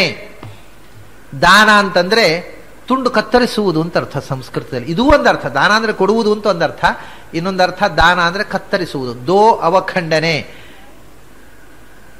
ವಿದ್ಯಾರ್ಥಿ ಗುರುಕುಲದಲ್ಲಿ ಪಾಠಗಳನ್ನು ಕಲಿತು ಮತ್ತೆ ಅಧ್ಯಯನ ಮುಗಿದು ಮನೆಗೆ ಬರುವಾಗ ಗೋದಾನ ಮಾಡಬೇಕು ಅಂತ ಉಂಟು. ಗೋದಾನ ಅಂದರೆ ಹೇರ್ ಕಟ್ಟಿಂಗ್. ಗೋ ಅಂದರೆ ಕೂದಲು, ದಾನ ಅಂದರೆ ಕತ್ತರಿಸೋದು. ಮನೆಗೆ ಬಂದಾಗ, ಯಾಕೆಂದ್ರೆ ಮತ್ತೆ ಅವನು ಮನೆಗೆ ಬಂದು ಮದುವೆ ಆಗಬೇಕು. ಅಲ್ಲಿ ಗುರುಕುಲದಲ್ಲಿ ತಲೆ ಬೋಳಿಸಿದ್ದಿಲ್ಲ, ದಾಡಿ ಬೋಳಿಸಿದ್ದಿಲ್ಲ, ಯದ್ವಾ ತದ್ವಾ ಇದ್ದ. ಆಮೇಲೆ ಮದುವೆ ಆಗಬೇಕು, ಟ್ರಿಮ್ ಆಗಿ ಬರಬೇಕು ಮನೆಗೆ. ಆಗ ಗೋದಾನ ಮಾಡಿ ಬರಬೇಕು ಅಂತಂದ್ರೆ ಹೇರ್ ಕಟ್ಟಿಂಗ್ ಮಾಡಿಕೊಂಡು ಬರಬೇಕು ಅಂತ. ಗೋದಾನ ಅಂತಂದ್ರೆ ಈ ಪಕ್ಕ ಯಾರಾದರೂ ಈ ಪುರೋಹಿತರ ಹತ್ರ ಕೊಟ್ಟು ಬಿಟ್ರೆ ಅದು ಮದುವೆ ಆಗೋ ಮುಂಚೆ ಒಂದು ಗೋದಾನ ಕೊಡಬೇಕು ಅಂತಾರೆ. ಅದರಲ್ಲಿ ಗೋದಾನ ಅಂದರೆ ತಲೆ ಕತ್ತರಿಸೋದು ಅಂತ ಅರ್ಥ. ಹೀಗೆ ಸಂಸ್ಕೃತದ ಶಬ್ದಗಳು ಸರಿಯಾಗಿ ತಿಳುವಳಿಕೆ ಇಲ್ಲದಿದ್ದರೆ ಒಂದಕ್ಕೊಂದು ಅರ್ಥ ಆಗಿಬಿಡುತ್ತೆ. ಹಾಗೆ ಯಾಕೆ ಹೇಳಿದೆ ಅಂದರೆ ದಾನ ಅಂದರೆ ಕತ್ತರಿಸುವುದು, ತುಂಡರಿಸುವುದು.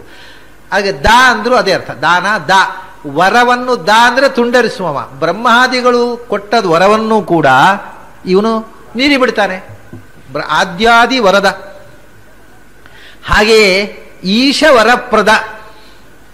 ಈಶ ಅಂದ್ರೆ ರುದ್ರದೇವರಿಗೆ ಒಂದು ವಿಶೇಷವಾದ ವರವನ್ನು ಕೊಟ್ಟವ. ಏನು ವಿಶೇಷ ವರ ಅಂದ್ರೆ ತ್ವಂಚ ರುದ್ರ ಮಹಾಬಾಹೋ ಮೋಹ ಶಾಸ್ತ್ರಾಣಿಗಾರಯ ಪ್ರಕಾಶಂ ಕುರುಚಾತ್ಮಾನಂ ಅಪ್ರಕಾಶಂಚ ಮಾಂಕುರು ಅಂತ ರುದ್ರದೇವರಿಗೆ ಒಂದು ವಿಶೇಷವಾದ ವರ ಕೊಟ್ಟು, ಏನು ಅಂದ್ರೆ ನೀನು ಮೋಹಶಾಸ್ತ್ರಗಳನ್ನು ರಚನೆ ಮಾಡು, ಮತ್ತೆ ಜಗತ್ನಲ್ಲಿ ನಿನ್ನದೇ ಪ್ರಚಾರ ಆಗುವ ಹಾಗೆ ಮಾಡು, ನನ್ನ ಪ್ರಚಾರ ಆಗದಂತೆ ಮಾಡು ಅಂತ ಹೇಳಿ ಒಂದು ವರ ಕೊಟ್ಟು, ಅದರಿಂದ ಶಿವಶಕ್ತಿ ಶೈವ ಧರ್ಮಕ್ಕೆ ಹೆಚ್ಚು ವಿಶ್ವದಲ್ಲಿ ಪ್ರಚಾರ ಆಗುವಂತೆಯೂ ವೈಷ್ಣವ ಧರ್ಮ ಪ್ರಚಾರ ಆಗದಂತೆಯೂ ಮಾಡುವ ಕೆಲಸ, ಈ ವರವನ್ನು ರುದ್ರದೇವರಿಗೆ ಕೊಟ್ಟವನು ನಾರಾಯಣನೇ.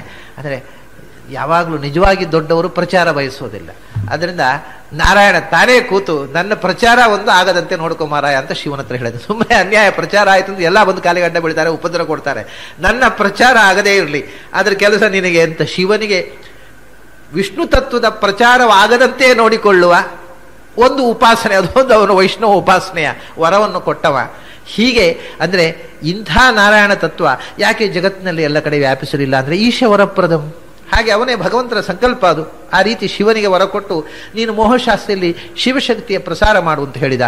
ಆದರೆ ಶಿವನೇ ಕೊಟ್ಟ ವರವನ್ನು ಮುರಿದು ಬಿಡ್ತಾನೆ, ಆದರೂ ಶಿವನಿಗೆ ವರವನ್ನು ಕೊಡ್ತಾನೆ. ಹೀಗೆ ಆದ್ಯಾದಿ ವರದೇಶ ವರಪ್ರದಂ.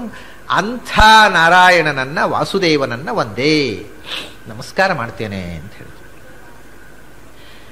ವಾಸುದೇವ ಅಂತ ಶಬ್ದವನ್ನೇ ಇಲ್ಲಿ ಬಳಸುವುದಕ್ಕೆ ಇನ್ನೊಂದು ವಿಶಿಷ್ಟವಾದ ಕಾರಣ ಇದೆ. ಚತುರ್ಮೂರ್ತಿ ವಾಸುದೇವ, ಸಂಕೃಷ್ಣ, ಪ್ರದ್ಯುಮ್ನ, ಅನಿರುದ್ಧ. ಅದರಲ್ಲಿ ಪ್ರದ್ಯುಮ್ನ ಸೃಷ್ಟಿ ಕಾರಣವಾದ ರೂಪ, ಅನಿರುದ್ಧ ಸ್ಥಿತಿ ಕಾರಣವಾದ ರೂಪ, ಸಂಕರ್ಷಣ ಸಂಹಾರ ಕಾರಣವಾದ ರೂಪ, ವಾಸುದೇವ ಮೋಕ್ಷ ಕಾರಣವಾದ ರೂಪ. ಮೋಕ್ಷಪ್ರದನಾದ ವಾಸುದೇವನನ್ನಲ್ಲದೆ ಸೃಷ್ಟಿ ಕಾರಣನಾದ ಉಪಾಸನೆ. ಯಾಕಂದ್ರೆ ಸೃಷ್ಟಿ ಮಾಡುವಂತ ಕೇಳೋದಲ್ಲ, ಸಂಹಾರ ಮಾಡುವಂತಲ್ಲ, ಮೋಕ್ಷ ಕೊಡುವಂತ ಕೇಳ್ತಾ ಇರುವುದು ಈ ಸ್ತೋತ್ರದ ಮೂಲಕ. ಅದರಿಂದ ಮೋಕ್ಷಕಾರಕನಾದ ವಾಸುದೇವಂ ಒಂದೇ ಎಂದರು. ಇಲ್ಲಿಂದ ಮುಂದೆ ಭಗವಂತನ, ಇದು ಮಂಗಲಾಚರಣೆ, ಭಗವಂತನ ಸಮಗ್ರವಾದಂಥ ಒಂದು ಸ್ತೋತ್ರ ಗುಣಚಿಂತನ ಆಯಿತು. ಅವನು ಆನಂದಪೂರ್ಣ, ಸದಾ ನಿರ್ದುಷ್ಟವಾದ ನಿತ್ಯ ನಿರ್ದುಃಖ ಪರಿಪೂರ್ಣವಾದ ನಿತ್ಯವಾದ ನಿರ್ದುಃಖವಾದ ಆನಂದದಿಂದ ತುಂಬಿದವ ಮತ್ತು ಉಳಿದವರಿಗೆ ಆನಂದವನ್ನು ಕೊಡತಕ್ಕವ. ಪ್ರಾಣದೇವರಿಂದ ಹಿಡಿದು ಸಮಸ್ತ ಸಜ್ಜನರಿಗೂ ಆನಂದವನ್ನು ಕೊಡತಕ್ಕವ. ತಾನು ಯಾವ ದೋಷದ ಲೇಪವೂ ಇಲ್ಲದವ ಮತ್ತು ಶುದ್ಧವಾದ ಮನಸ್ಸಿನಲ್ಲಿ ಗೋಚರವಾಗುವವ. ರಮಾಬ್ರಹ್ಮಾದಿಗಳಿಗೂ ವರವನ್ನು ಕೊಡ್ತಕ್ಕವ. ಮತ್ತು ಯಾರು ವರ ಕೊಟ್ಟರು ಆ ವರವನ್ನು ಮೀರಿ ನಿಲ್ಲಬಲ್ಲವ. ಇಂಥ ಸರ್ವೋತ್ತಮ, ಸರ್ವಗುಣಪೂರ್ಣ, ಸರ್ವದೋಷರಹಿತನಾಗಿರತಕ್ಕ ಮೋಕ್ಷಪ್ರದನಾದ ಭಗವಂತ ಅನ್ನುವ ಚಿಂತನವನ್ನ ಸ್ಥೂಲವಾಗಿ ಈ ಶಬ್ದದಲ್ಲಿ ಕೊಟ್ಟರು. ಆದ್ದರಿಂದ ಎಲ್ಲರೂ ನಮಸ್ಕರಿಸಬೇಕಾದ, ಎಲ್ಲರೂ ಸ್ತುತಿಸಬೇಕಾದಂಥ ವಸ್ತು ಅದು ಅಂತ. ಹೇಗೆ ಸ್ತುತಿಸಬೇಕು, ಅವನ ರೂಪದ ಚಿಂತನೆ ಹೇಗೆ ಮಾಡಬೇಕು ಅಂದ್ರೆ ಅದಕ್ಕೆ ಮುಂದೆ ಹೇಳ್ತಾರೆ. ನಮಾಮಿ ನಿಖಿಲಾಧೀಶ ಕಿರೀಟಾಘೃಷ್ಟ ಪೀಠವತ್ ಹೃತ್ತಮ ಶಮನೇರ್ಕಾಭಂ ಶ್ರೀಪತೇ ಪಾದಪಂಕಜಂ. ಇದರಲ್ಲಿ ಮೊದಲು ನಮಾಮಿ ಅಂತ ಹೇಳ್ತಾರೆ, ಒಂದೇ ಅಂತ ಹೇಳಿದ್ರು, ನಮಸ್ಕರಿಸುತ್ತೇನೆ ಅಂತ. ಇಲ್ಲಿಯೂ ನಮಾಮಿ, ನಮಸ್ಕರಿಸುತ್ತೇನೆ, ಸ್ತುತಿಸುತ್ತೇನೆ ಅಂತ ಹೇಳಿದರು. ಆದರೆ ಮುಂದೆಲ್ಲ ಹೀಗೆ ಧ್ಯಾನ ಮಾಡಬೇಕು ಅಂತ ಹೇಳ್ತಾರೆ. ಇಲ್ಲಿ ಮಾತ್ರ ನಮಾಮಿ ಅಂತ ಹೇಳಿ ಸ್ತುತಿಸುತ್ತೇನೆ ಅಂತ ಯಾಕೆ ಹಾಗೆ ಹೇಳ್ತಾರೆ ಅಂದರೆ ಮುಂದೆ ಕೂಡ ಒಂದು ಹೇಳ್ತಾರೆ. ಸ್ಮರಾಮಿ ಭವ ಸಂತಾಪಹಾನಿದಾಮೃತ ಸಾಗರಂ ಪೂರ್ಣಾನಂದಸ್ಯ ರಾಮಸ್ಯ ಸಾನುರಾಗಾವಲೋಕನಂ. ಸ್ಮರಾಮಿ ಅಂತ ಒಂದು ಕಡೆ ಹೇಳ್ತಾರೆ, ನಾನು ಭಗವಂತನ ಆ ಅನುಗ್ರಹ ದೃಷ್ಟಿಯನ್ನು ಸ್ಮರಿಸುತ್ತೇನೆ ಅಂತಾರೆ. ಹಾಗೆ ಭಗವಂತನ ಪಾದವನ್ನು ನಮಿಸುತ್ತೇನೆ ಅಂತ ಎರಡು ಕಡೆ ಹೇಳ್ತಾರೆ. ಮತ್ತು ಎಲ್ಲ ಕಡೆ ಹಾಗೆ ಧ್ಯಾನ ಮಾಡಬೇಕು ಮಾಡಬೇಕು ಅಂತ ವಿಧಿ ಇದೆ. ಇದಕ್ಕೆ ಒಂದು ಮುಂದೆ ಹೇಳುವ ಸ್ಮರಾಮಿ ಅಂತ ಹೇಳೋದಕ್ಕೆ ಕಾರಣ ಏನು ಅಂತ ಅಲ್ಲಿ ಬಂದಾಗ ಹೇಳ್ತೇನೆ. ಮೊದಲು ನಮಾಮಿ ಅಂತ ಯಾಕೆ ಹೇಳಿದ್ರು ಅಂದ್ರೆ, ನಾನು ನಮಸ್ಕರಿಸುತ್ತೇನೆ, ನೀವು ನಮಸ್ಕರಿಸಬೇಕು ಅಂತ ಹೇಳೋದು ಮಾತ್ರ ಅಲ್ಲ, ಯಾವುದನ್ನು ನಾನು ಮಾಡ್ತೇನೋ ಅದನ್ನು ನಿಮಗೆ ನಾನು ಹೇಳೋದು. ಈ ಕೆಲವರು ತಾವು ಮಾಡೋದಿಲ್ಲ, ಉಳಿದವರಿಗೆ ಹೇಳೋದು, ಹಂಗೆ ಮಾಡ್ರಿ, ಹೀಗೆ ಮಾಡ್ರಿ, ನಾವು ಎಲ್ಲ ಮೀರಿ ನಿಂತವ್ರು, ನಾವು ಮಾಡಬೇಕಾಗಿಲ್ಲ. ಆಚಾರ್ಯರು ನಾನು ನಿಮಗೆ ಏನನ್ನ ಮಾಡ್ಲಿಕ್ಕೆ ಹೇಳ್ತೇನೆ ಅದನ್ನು ನಾನು ಸದಾ ಮಾಡ್ತಾ ಇದ್ದೇನೆ, ನೀವು ಮಾಡ್ರಿ ಅಂತ ಹೇಳ್ತಾರೆ. ಅದಕ್ಕೋಸ್ಕರ ಆ ಧ್ಯಾನದಲ್ಲಿ ನಾನು ಭಗವಂತನನ್ನ ಹಾಗೆ ಸ್ಮರಣೆ ಮಾಡ್ತೇನೆ, ಹಾಗೆ ಸ್ತೋತ್ರ ಮಾಡ್ತೇನೆ. ನಮಾಮಿ ಇದನ್ನ ನೀವು ವಿಧಿವಾಕ್ಯವಾಗಿಯೂ ಕೂಡ ನಮಸ್ಕರಿಸು, ವಿಧಿವಾಕ್ಯವಾಗಿಯೂ ಇದನ್ನು ಪರಿವರ್ತನೆ ಮಾಡಿಕೊಳ್ಳಬಹುದು. ನಮಸ್ಕರಿಸು, ಭಗವಂತನ ಪಾದ ಪಂಕಜವನ್ನು ನಮಸ್ಕರಿಸು, ಸ್ತೋತ್ರ ಮಾಡು. ನಮ ಪ್ಲಸ್ ಅಮಿ, ಅಮಿ ಅಂದ್ರೆ ಅಮಿತ, ಮಿತಿ ಇಲ್ಲದ ಅನಂತವಾದ ಅಂತಪಾರವಿಲ್ಲದ ಭಗವಂತನ ಪಾದಕ್ಕೆ ನಮಸ್ಕರಿಸು ಅಂತ ಕೂಡ ಅರ್ಥ ಮಾಡಬಹುದು. ನಮ ಅಂತ ಪದಚ್ಛೇದ ಮಾಡಬಹುದು, ಆದರೆ ಅಲ್ಲಿ ಸಹಜವಾಗಿ ನಮಾಮಿ ಅಂತ ನಾನೇ ನಮಸ್ಕರಿಸುತ್ತೇನೆ. ನಮಾಮಿ. ಮತ್ತೆ ಇನ್ನೊಂದು ವಿಶೇಷ ಏನು ಅಂತಂದ್ರೆ, ಈ ಸ್ತೋತ್ರ ರಚನೆ ಮಾಡಿದ್ದು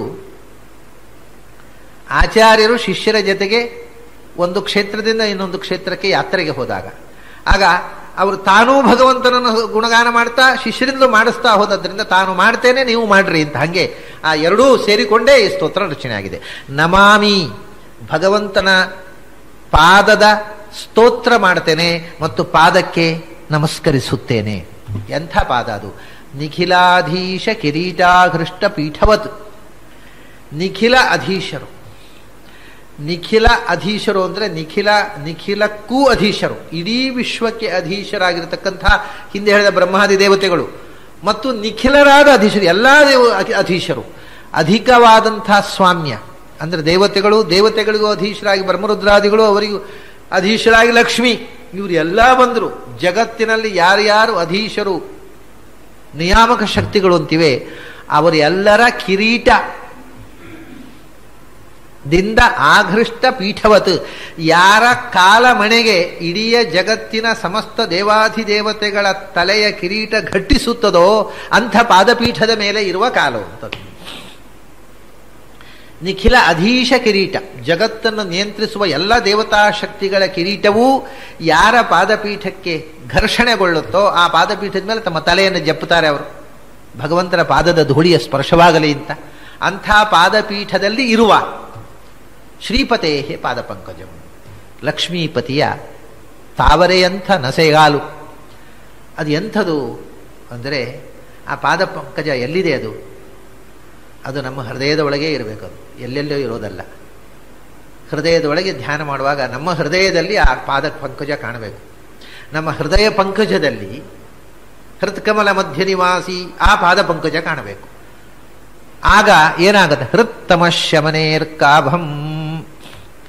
ಇವತ್ತು ಬೆಳಿಗ್ಗೆ ಉಪನಿಷತ್ನಲ್ಲೇ ಹೇಳಿದ್ರು, ಆ ಹೃದಯದಲ್ಲಿ ಕತ್ತಲೋ ಕತ್ತಲೋ ಅಂತ, ನಿದ್ರೆ ಬಂದಾಗ ಕತ್ತಲಿನಲ್ಲಿ ನಿದ್ರೆ, ಎಲ್ಲಿ? ಹೃದಯದಲ್ಲಿ. ಅದು ಆ ಹೃದಯದ ಕತ್ತಲು ಅಂದರೆ ಅಜ್ಞಾನ. ಹೃದಯದ ಕತ್ತಲು, ಅಜ್ಞಾನ ಎಂಬ ಹೃದಯದ ಕತ್ತಲನ್ನ ನಾಶಪಡಿಸುವುದಕ್ಕೆ ಆ ಪಾದ ಪಂಕಜ ಸೂರ್ಯನಂತೆ ಇದೆ. ಇದು ಇನ್ನೊಂದು ವಿಚಿತ್ರ. ಸೂರ್ಯ ಮತ್ತು ಕಮಲ ಎರಡು ಒಂದೇ ಇಲ್ಲಿ. ಅದು ತಾವರೆ. ತಾವರೆ ಯಾವಾಗಲೂ ಸೂರ್ಯನನ್ನ ಆಶ್ರಯಿಸಿಕೊಂಡಿರತಕ್ಕ ವಸ್ತು. ಅದು ಭಕ್ತರಿಗೆ ತಾವರೆಯಂತೆ ನಸಿಯಾಗಿದೆ. ಆದರೆ ಪಾಪ ಪಂಜರಕ್ಕೆ, ನಮ್ಮ ಒಳಗಿರತಕ್ಕಂಥ ಅಜ್ಞಾನಕ್ಕೆ ಅದು ಸೂರ್ಯನಂತೆ ಇದೆ. ಅದು ತಾವರೆಯಂತೆಯೂ ಇದೆ, ಅದು ಸೂರ್ಯನಂತೆಯೂ ಇದೆ. ಒಂದೇ ವಸ್ತು ಭಕ್ತರ ನೋಟಕ್ಕೆ ತಾವರೆಯಂತೆ ಸುಂದರವಾಗಿದೆ, ಕೆಂದಾವರೆಯಂತೆ ನಸುಗೆಂಪಾಗಿದೆ, ಸುಂದರವಾಗಿದೆ, ಮುದ್ದಾಗಿದೆ. ಆದರೆ ಪಾಪಗಳು, ಅಜ್ಞಾನ ಅದರ ಸಂಹಾರ ಮಾಡುವಲ್ಲಿ ಅದು ಸೂರ್ಯನಂತೆ ಪ್ರಖರವಾಗಿದೆ. ಅರ್ಕಾಭಂ ಹೃತ್ತಮ ಶಮನೆ ಅರ್ಕಾಭಂ. ಇದು ಕಪಿಲನು ಹೇಳಿರತಕ್ಕಂಥ ಧ್ಯಾನ ಶ್ಲೋಕಕ್ಕೆ ತೀರ ಹೊಂದಿಕೆಯಾಗತಕ್ಕಂಥದ್ದು. ಸಂಚಿಂತಯೇದ್ ಭಗವತಶ್ಚರಣಾರವಿಂದಂ. ಅಲ್ಲಿ ಪಾದ ಪಂಕಜಂ ಚರಣ ಅರವಿಂದಂ, ಭಗವಂತನ ಚರಣಾರವಿಂದವನ್ನು ಧ್ಯಾನ ಮಾಡಬೇಕು. ವಜ್ರಾಂಕುಶ ಅಲ್ಲಿ ಹೇಳಿದ್ದನ್ನ ಕೆಲವನ್ನ ಇಲ್ಲಿ ಬಿಡ್ತಾರೆ ಆಚಾರ್ಯರು. ಅಲ್ಲಿ ವ್ಯಾಸರು ಅಥವಾ ಕಪಿಲ ಮುನಿ ಹೇಳದೆ ಬಿಟ್ಟದ್ದನ್ನ ಇಲ್ಲಿ ಕೆಲವು ಸೇರಿಸ್ತಾರೆ. ಅದು ಎರಡು ಒಟ್ಟು ಮಾಡಿದರೆ ಒಂದು ಅಪೂರ್ವವಾದ ಚಿತ್ರಣ ಆಗ್ತದೆ. ವಜ್ರಾಂಕುಶ ಧ್ವಜ ಸರೋರುಹ ಲಾಂಛನಾಢ್ಯಂ ಉತ್ತುಂಗ ರಕ್ತ ವಿಲಸನ್ನಖ ಚಕ್ರವಾಳ ಜ್ಯೋತ್ಸ್ನಾಭಿರಾಹತ ಮಹತ್ ಹೃದಯಾಂಧಕಾರಂ. ಅದೇ ಮಾತಾಡ್ತಾರೆ, ಹೃದಯದ ಅಂಧಕಾರವನ್ನ ನಾಶ ಮಾಡತಕ್ಕಂಥ ಪಾದ ಅಂತ. ಅದನ್ನ ಅಲ್ಲಿ ಏನು ಹೇಳಿದ್ದಾರೆ ಅಂದ್ರೆ, ಹೃದಯದ ಅಂಧಕಾರವನ್ನು ನಾಶ ಮಾಡಲಿಕ್ಕೆ ಅದು ಬೆಳುದಿಂಗಳಂತೆ ಇದೆ ಅಂತ. ಇವರು ಹೇಳ್ತಾರೆ ಸೂರ್ಯನಂತೆ ಇದೆ ಅಂತ. ಕತ್ತಲನ್ನ ಚಂದ್ರನೂ ಒದ್ದೋಡಿಸ್ತಾನೆ, ಸೂರ್ಯನೂ ಒದ್ದೋಡಿಸ್ತಾನೆ. ಆದರೆ ಅವನು ಚಂದ್ರನಂತೆಯೂ ಹೌದು, ಸೂರ್ಯನಂತೆಯೂ ಹೌದು. ಚಂದ್ರನಂತೆ ತಂಪು, ಸೂರ್ಯನಂತೆ ಬೆಳಕು. ಚಂದ್ರನ ಬೆಳಕಿನಂತೆ ಅಲ್ಲ. ಚಂದ್ರನಂತೆ ಅಂತ ಹೇಳುವಾಗ ಸಹಸ್ರ ಚಂದ್ರಾಧಿಕ ಕಾಂತಿಕಾಂತ ಅಂತ ಮುಂದೆ ಹೇಳ್ತಾರೆ.